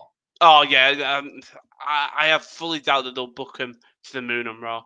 Main event though, Randy versus Drew. Now again, one thing I did like, all 3 matches were very different. Reigns Uso, very personal, very healer. Sasha Bailey, just fast-paced, quick action. Randy Drew, slow, but the perfect kind of slow. Methodical, as they The call it. methodical Orton slow, yeah. All three Hell in a Cell matches were great. Really liked them. So, as much with the typical Hell in a Cell match, yeah, I don't even think is with this match. I can't think of like the major big spots. Like it was more just blocking big attempt moves. But I'll probably go into the ending. So they eventually Orton gets out the ball cause, climbs to the top of the cage. Drew follows. They have a match. No one goes through the cage, and no one goes off the top of the cage. But as they're climbing down, they're doing the Ambrose Rawlins spot from Payback 2017, where it Oh, a very contrived one where they both just kind of hit each other's heads. Oh fall wow, from the cage simultaneously. yeah, and then Orton hits Drew's head into the cage. Drew goes flying off the cage, goes through the announce table. Lovely. Orton brings him back into the ring, ready to pin him. Thingy return to the ring. The champion Drew thing gets up, he counters the RKO for a backslide. Nothing to count. McIntyre then gets up, hits a claymore. Orton just rolls out using his veteran instinct. Drew gets Orton back in the ring, ready to hit a second. Randy does the typical Orton bag bumps, gets back up. Drew turns to get him. RKO. 1, 2, 3. I like the finish. It was simple. He's on 15. He's one more off. Yeah, well, doesn't he want a tie with Cena and then they have a match at Mania and the loser retires? Yeah. Isn't So that when Randy retires? no, If he no. wants it, Cena's far more likely to go. Cena should retire. But Cena's basically retired anyway. will WWE want him to retire in terms of Cena is a cash cow? Orton is Yeah, a cash yeah, cow yeah. for WWE fans. Cena is a cash cow for outside of WWE. No, I think they will want him to retire because they'll have the same problem with The Rock, where for any Yeah, match that comes back for, they'll need to pay so much in insurance. true. Yeah. So, like Cena's schedule is so Wow, reduced well, compared to what it was. he's done a Rock. I'm just having a look now. Well, the thing is, Cena's done practically Um, exactly the same thing. Rock was in crap movies, in like the Tooth Fairy and stuff, yeah, but then all of a sudden, boom, big movies. Same with Cena, in little rubbish ones, yeah. and now boom, he's in the new Suicide Squad. Cena really just slowed down all of a sudden. He was working regularly. Yeah, And then it was January 14th, 2019. He lost a fatal four-way to Finn Balor on Raw. And since then, he's only had one match, and that was The Fiend at Mania. yeah, So he's had and that's how Cena should be used. one Yeah. match. I didn't think it was that much. Well, the thing is, we're not going to see him because he's in the new Suicide Squad. He's in a bunch of new stuff, but then he's also might be getting his own show from the Suicide Squad shows. He's So only 42 as well, and he's 5 years younger than R-Truth. mhm. Oh, He'll retire. I wow. think he'll leave. He right. In terms of wrestling, I know this the Rock or Cena, who is like who will be remembered more as more of a legend, and I think this might be just the year you're born in. But for me, it's Cena. The Rock is more of a. It's all era dependent. I'm Yeah, going to say on the fence. yeah, People these days don't know The Rock for his WWF. wrestling. Yeah, They know him for his movie stuff. Whereas Cena has broken into the mainstream as a result of an unfunny meme that doesn't even make sense. yeah, I really hate the John Cena meme. yeah. It's I don't know whether Cena it's me now. trying to be too niche and cool, but I really no, I don't get it. Okay, so we'll go into Raw though because we're an hour and a half in. God, I know. show us up with Drew McIntyre, who opens up the show and he's in good spirits. Even though he's lost, he's like, we go again. Who comes out? It's Miz and John Morrison. They get very cocky. The Miz says something cocky, headbutt, and then John Morrison goes, he does a horrible Scottish accent, goes, we could be best buds. Boom. Big fist to the face. lead to a match later. That's one way to make the Miz look like a credible challenger early into his reign. Yeah. AJ Styles defeats Jeff Hardy to become the Survivor Series first man in the Survivor Series team. Good. Yeah. He says he's going to be the captain as well, doesn't he? Yeah. Big Jordan was there, Big Ninja. And Elias, after the match, got some revenge. Fair enough. Yeah. Lucha House Party defeated Akira Tozawa and Drew Gulak. Oh, yeah. I mean, Lucha House Party 1-0 on Raw. Yeah, well, I'm not going to say too much about it because it's Lucha House Party picking up a win on Raw. I wish Tozawa had dropped the ninja stuff. Yes, Sam.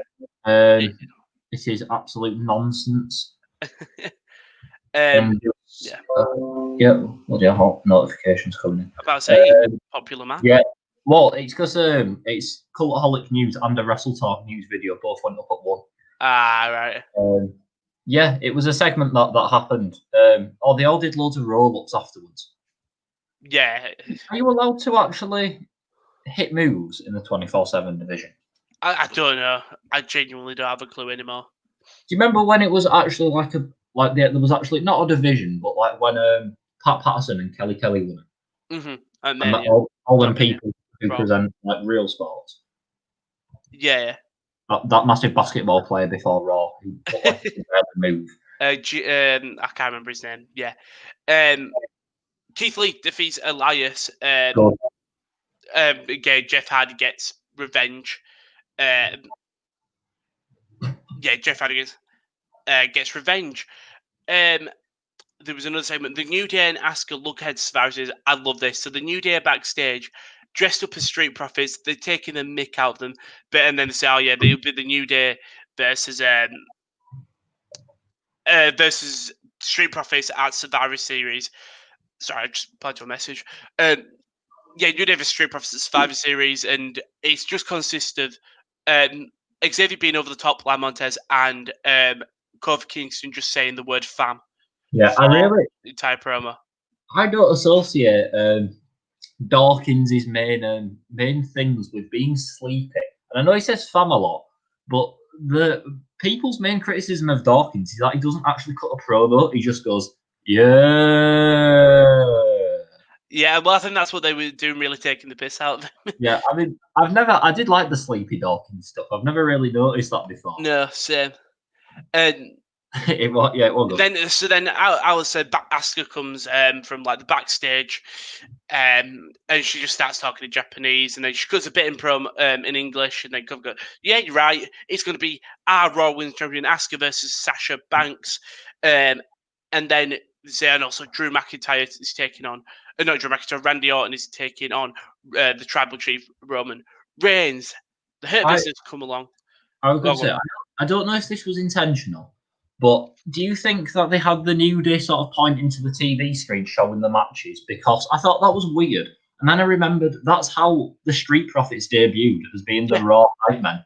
Mm-hmm. Is that what it was about? I genuinely think so. I think he was just, the entire segment was just not piss take of Street Profits, but this is one of the Survivor Series reviews I was most looking forward to. Just because I think it's going to be really good. These four, they're going to be great in the ring, but they are so good at taking the mick out of someone and could build a really nice little comedy feud. Great though. Hurt Business come out and come from backstage and they go, well, we want them belts. And Asuka goes, well, you can't because New Day rocks. Blah, blah, blah. I love the backstage segment. Loved it. No NXT. Very disappointing. Yeah. I was looking forward to seeing disappointing, but I'm glad that they're not. Lashley versus Sammy versus Priest.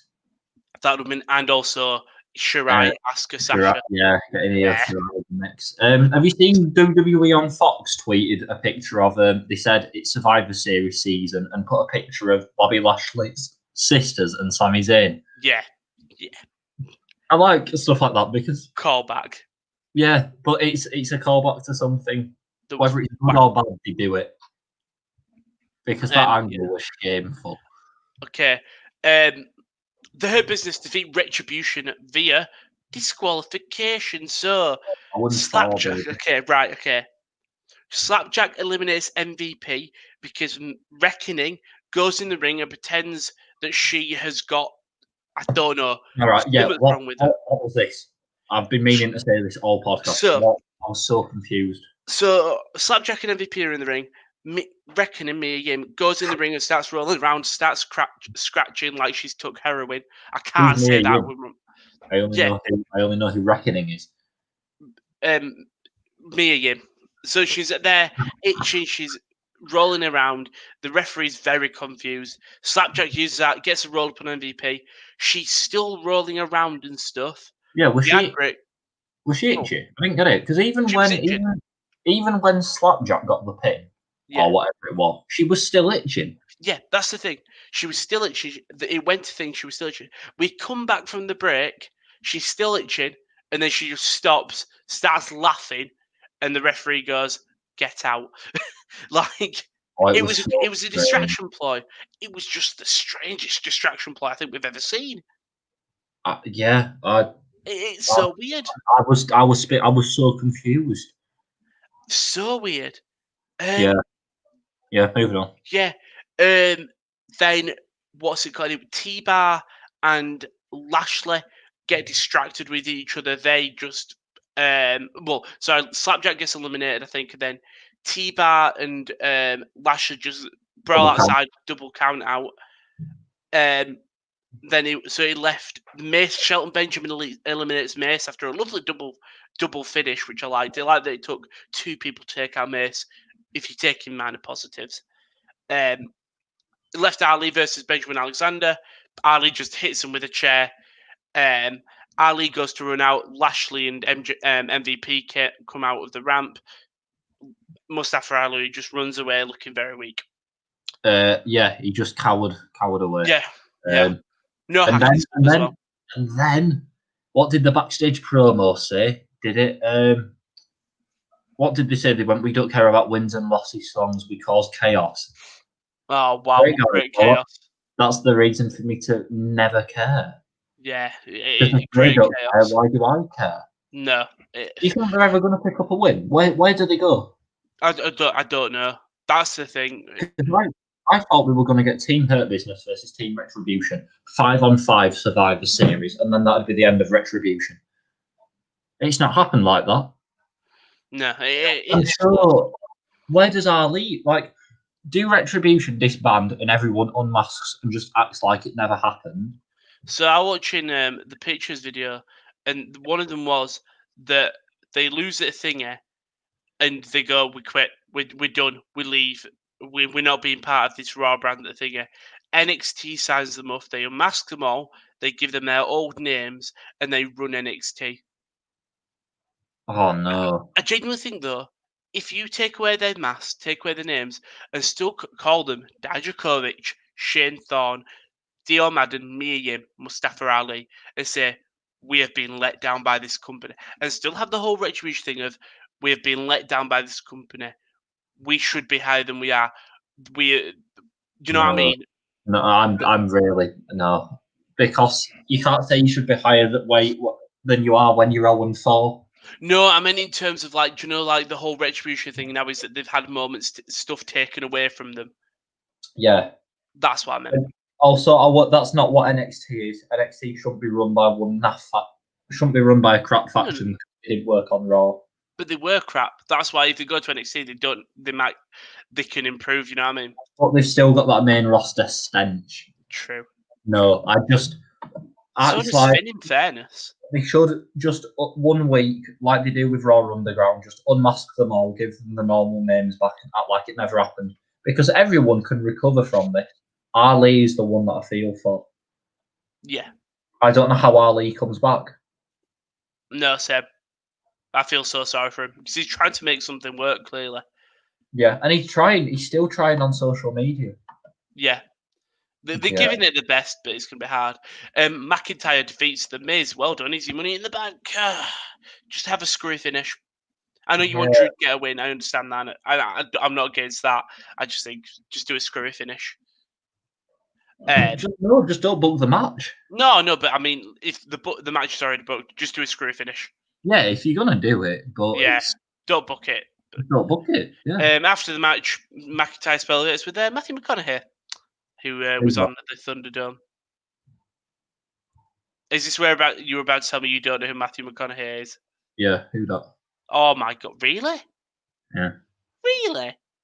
No, I don't know. He's a very, very famous actor. I thought Dallas probably Buyers Club. He was in Wolf of Wall Street. no. I have heard of it, but Anyway, he's very, very famous. as long as they're bringing in the big names, I'd He's rather like see. Cena. He's like Cena level, Rock level. Yeah. Yeah. Sounds like he's too big of a name than to just be a random square on the Thunderdome. 100%. Like he's very known. Yeah, well, I know I know he's a big fan. I know WWE pride themselves on getting mainstream people in, so Yeah, well and I done know them. his kids are fans and stuff. And Okay. sorry, I was going to say you must have seen that video that's been going around of Raw from back in like 2002 or something. And at ringside they've got Chris Tarrant, someone else, and Gianfranco Zola from the Chelsea Football Club. But it's the weird self because it's Chris Tarrant. Who's the other? I'm gonna Google it. Chris Tarrant. I'll have a look. It's another like game show guy. And is it Ainsley? No, it's Ainsley. It's not. There we go. I found out. I had Eamon Holmes. Eamon Holmes. Eamon Holmes, Chris Tarrant, Gianfranco Zola, Insurrection 2001. It's just the strangest build-up of three, and like Eamon Holmes, Chris Tarrant, fairness, like TV host. Yeah, I will laugh at that. Gianfranco Zola. Gianfranco Zola, I just wearing a suit. Outstanding. I love it when. I mean, I say I love it when they do that. I really don't like it when they get footballers involved because then, like BBC and Sky pick up on it. Like, do you remember when Wayne Rooney slapped Wade Barrett? It was awful. No, can't be doing it. It's like when they say that they want a UK pay-per-view when they want the main event as Drew McIntyre versus Tyson Fury, and I think I could not think of anything worse. Sim, it'll bring money. It will bring viewers. But imagine this humiliation when all the boxing fans watch and go, "Oh, what is this nonsense? This is crap." And it's like, yeah, it's crap because your boxer fella can't wrestle. Yeah, that's the thing. Yeah. The thing is, it's if you get a celebrity who is invested, Pat McAfee genuinely is one of the biggest examples. Who is the other one? Stephen Amell. They're not huge names like Tyson Fury, but if you're an NFL fan, you're gonna know Pat McAfee. Maybe it was a punter for the Indianapolis Colts. He's very charismatic. People know him. Stephen Amell. If you are a DC fan, if you're a TV fan, you know him from playing Arrow. And they came in and they actually wrestled. I think if Tyson Fury genuinely went to the UK Performance Centre and trained for a month, 2 months, 3 months. Yeah, they literally got a facility. Yeah. What about that? That's the thing. Obviously, I know he's got a fight in December. Yeah. Maybe after December he goes, well, I do actually quite like it. Let's contact Triple H and say, I can either be in America or I can go to the UK one and just train there for months. Like if you're in couldn't UK, even run the ropes against Brawl. I know. Like if you're in UK, you get to train with Pete Dunne, Tyler Bate, Pete Dunne snapping the fingers of Tyson. Yeah, like you get to learn from some incredible British wrestlers. Yeah. We'll go to Firefly. Yeah, but let's face it, he's not. Tyson Fury ain't going to start randomly busting out World of Sports style sort of catch can, is it? Although if he did, obviously, it'd be great. But you know what? Just show a bit of effort. Yeah, pretty much. Five Foot Funhouse. It's Alexa Bliss. She's on it, and they're hosting a tea party. It's like Alice in Wonderland. And Huskus, the pig boy, is there. You have the other one, Mercy. Yeah, all lads. That. Percy. Or Mercy. Mercy, not Percy. Percy pigs. And then you have Alexa.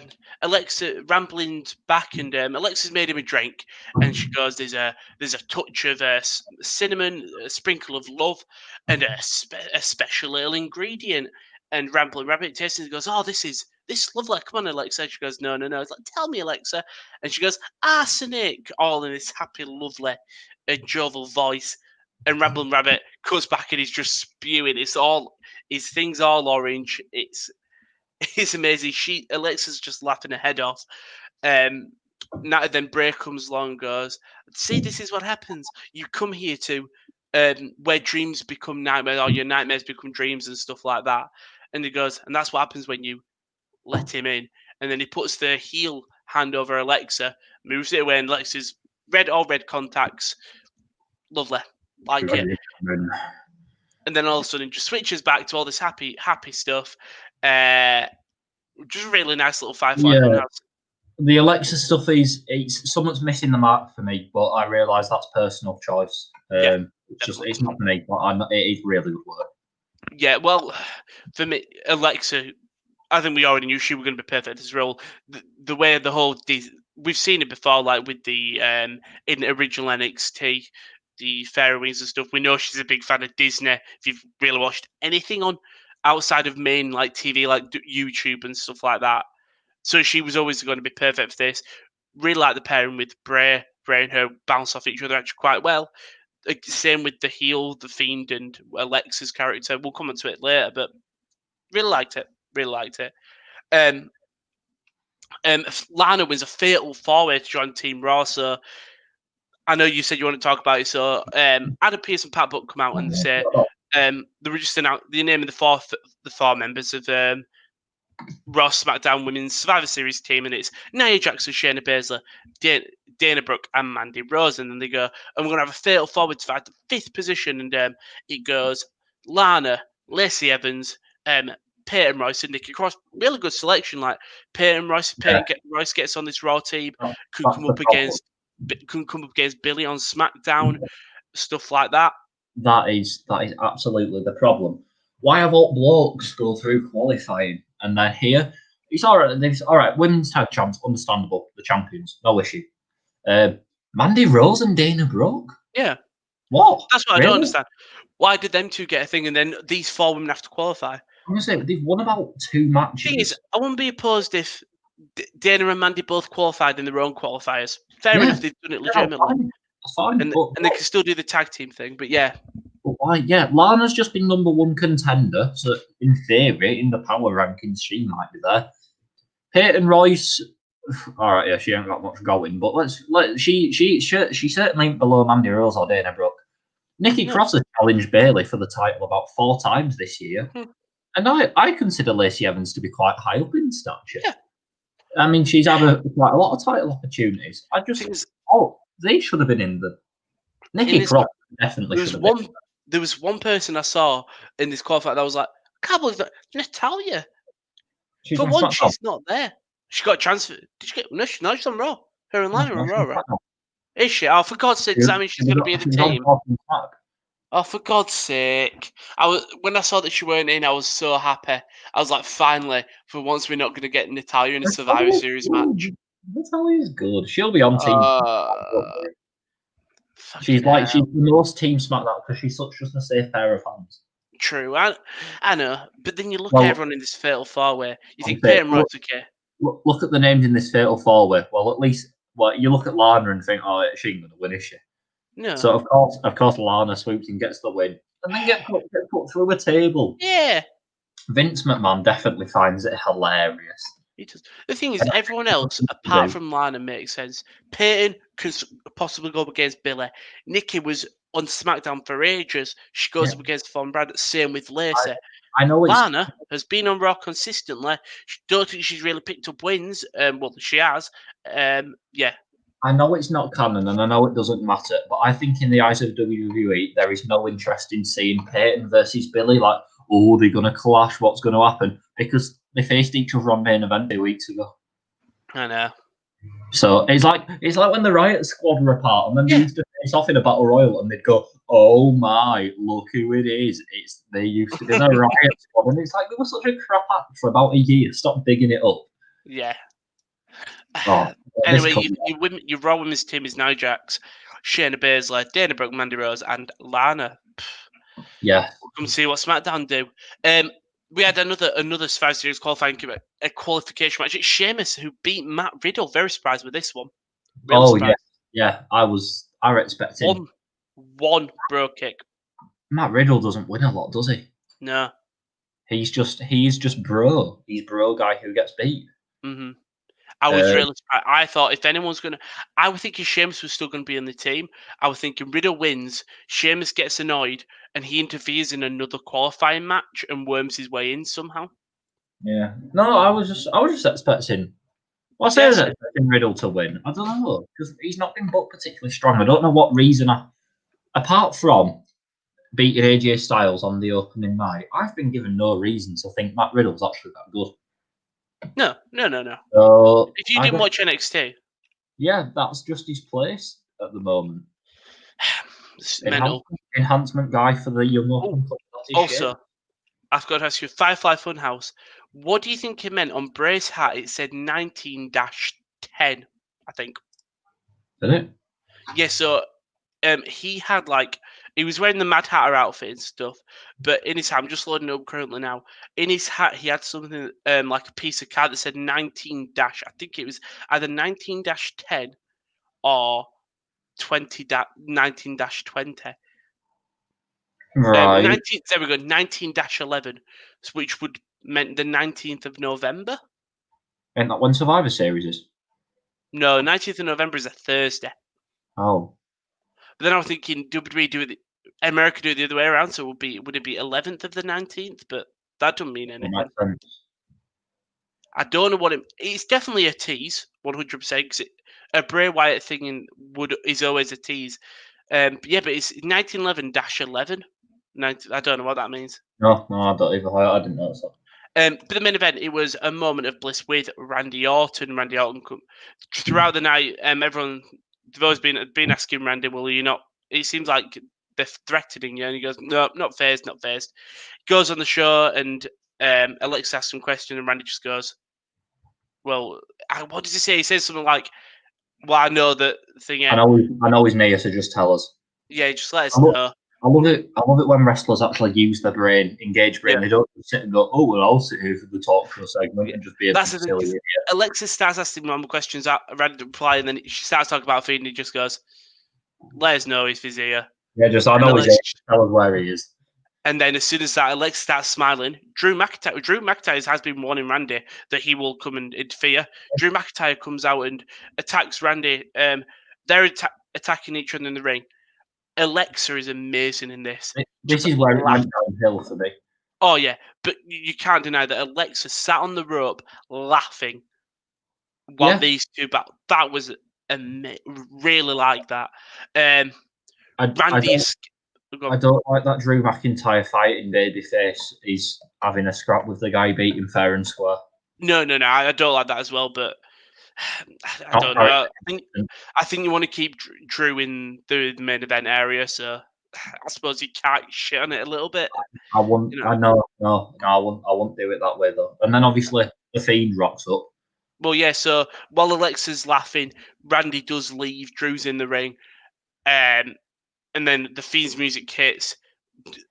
One thing I've realised does perfectly when he's with Bray, more specifically, he's really good at the selling behind. So when someone stood behind him, he just knows. Like you look at his facial expression, he sells it perfectly. The camera pans, you see the Fiend. He looks at the Fiend and thinks, "Well, I'd rather have Drew McIntyre." Runs, attacks Drew McIntyre. Lex is still laughing. The Fiend, I think, is still at the top of the ramp, and it ends with Randy and Drew just still beating each other up. That's Yes, what I'm not a fan of. this was the bit I didn't like in Yeah, terms of the Fiend shows up. All right, he's there. Orton doesn't even turn around. Drew just starts I fighting with like him. that he doesn't turn around. I like that because he's scared. Yeah, but I know, but it's all. But also Orton and Drew brawl. Okay, Orton and Drew brawl. Where's the Fiend? And then you go, okay, why's the camera not cutting to the Fiend? And then it goes on a bit longer, and you go, okay, we've still not cut to the Fiend. Is he still there? Why did he show up? And then you just see on the ramp, there's no one there. Yeah, I yeah, I was like, weren't a all fan right, of so that. he's literally just rocked up, seen Drew's having the fight. I'll Yeah, just walk backstage, not tonight. I was thinking just to let his presence be known was my Yeah, only thinking during that. But will the Fiend get involved at Survivor Series, or do you think will they drag this out till TLC? Do you think they can drag it out till TLC? oh yeah, Do you think? it's one thing the Fiend's being able to do is drag feuds out and stuff like that. So I I think guess, they could drag it out, but but yeah, TLC goes not so long away. yeah. I think Reigns picks up the win on Randy because Randy's too distracted with Drew and the Fiend. Okay, yeah. I don't know where this goes because Oh, same. you'd think it'd be Orton versus Drew versus Wyatt triple threat, but then the match is literally booked against Roman, and we've just seen Roman beat the Fiend, so I don't want to see that again. Oh, right, yeah, fair play. I understand that. It's just quite a congested main event, but as I say, it's Survivor Series where you just kind of have to pause everything. Yeah. I hope it's not. The idea of brand supremacy after being there for 3 weeks is quite jarring. But you've just got to grit your teeth, get through it. TLC is usually quite good. But the Survivor Series is always normally a good pay-per-view as well. Everyone loves a good multi-man match. Yeah. Oh yeah, it's fun if you take it in isolation, but it's what you have to sacrifice in order to get there. And like like you're meant to care because let's face it, no one is just cheering on a brand, which I think WWE want you to do. I think they want you to be in favour of like one brand. Yeah. But I'm a Raw fan, I'm a SmackDown fan, and it's like most fans are not like that. Everyone who watches Raw watches SmackDown, but not everyone who watches SmackDown watches Raw. Yeah. And I don't know why that is, but that's the thing. Yeah. Yeah. It's not like they've got two totally separate fan bases. That's a complete myth. No, they're all one. I think they just need to change the draft day, and that's it. Ugh. Yeah. Now, the main event. We haven't got long left. We've got 3.5 minutes left. But it's a simple question. We're getting now to the time. We're about to come up to the final major pay-per-view of the year, which means we're going to be on the road to the next big pay-per-view, which is Royal Rumble. So very early predictions. Royal Rumble winners as of now. I'll go for mine. We did this last week. Did we? Yeah. Because wow. Alexa and I said Big E and Bianca. I had it in my head all week. I'm like, great, well, that's about Royal Rumble. It's all right, because I think who was going to be, right? Okay, it's all right. Think on the fly. Who's going to be the champions by the time we get to WrestleMania? In terms of the two main men's belts, the world and the heavyweight, and the two women's. Roman Universal, no doubt. Who's that Raw belt? Because I don't know. I'm sticking. I agree with Roman. Randy. I think it's going to be Drew. Or the Fiend. Randy wins it at Mania to equal the record. No, well, the only reason do you know why they've put it on Randy? Why? Because they're waiting for Edge to come back and they're going to have that third match for a title feud. Ah, right. That's not. And then Edge wins it. So Edge could win, but it's just a case of when Edge is fit to come back. Okay. They're hoping it'll be relatively soonish. Maybe just afterwards. Okay. And so whatever Randy does until then is just kind of filler, but you cannot be putting the Fiend in filler feuds. No, not at all. So I'm a bit scared about that. And then the two women's. Now for Raw, I'm just going to go ask her because no one on Raw looks scary to challenge her. I think the match might be Asuka Shayna at Mania, and then for the SmackDown, I think it's Bayley. I think it might be. I'm going to say Bayley. Triple threat Mania, Bayley, Bianca, Sasha. Oh man, I was just going to say both the women retain, but I am now saying none of the top titles change hands for 6 months. Yeah. No, I think Bayley will go into Mania as the champion and Sasha wins it at Mania. I think Bianca wins it at Mania. I think Bianca will challenge Asuka. There we go. Bianca switch brands again?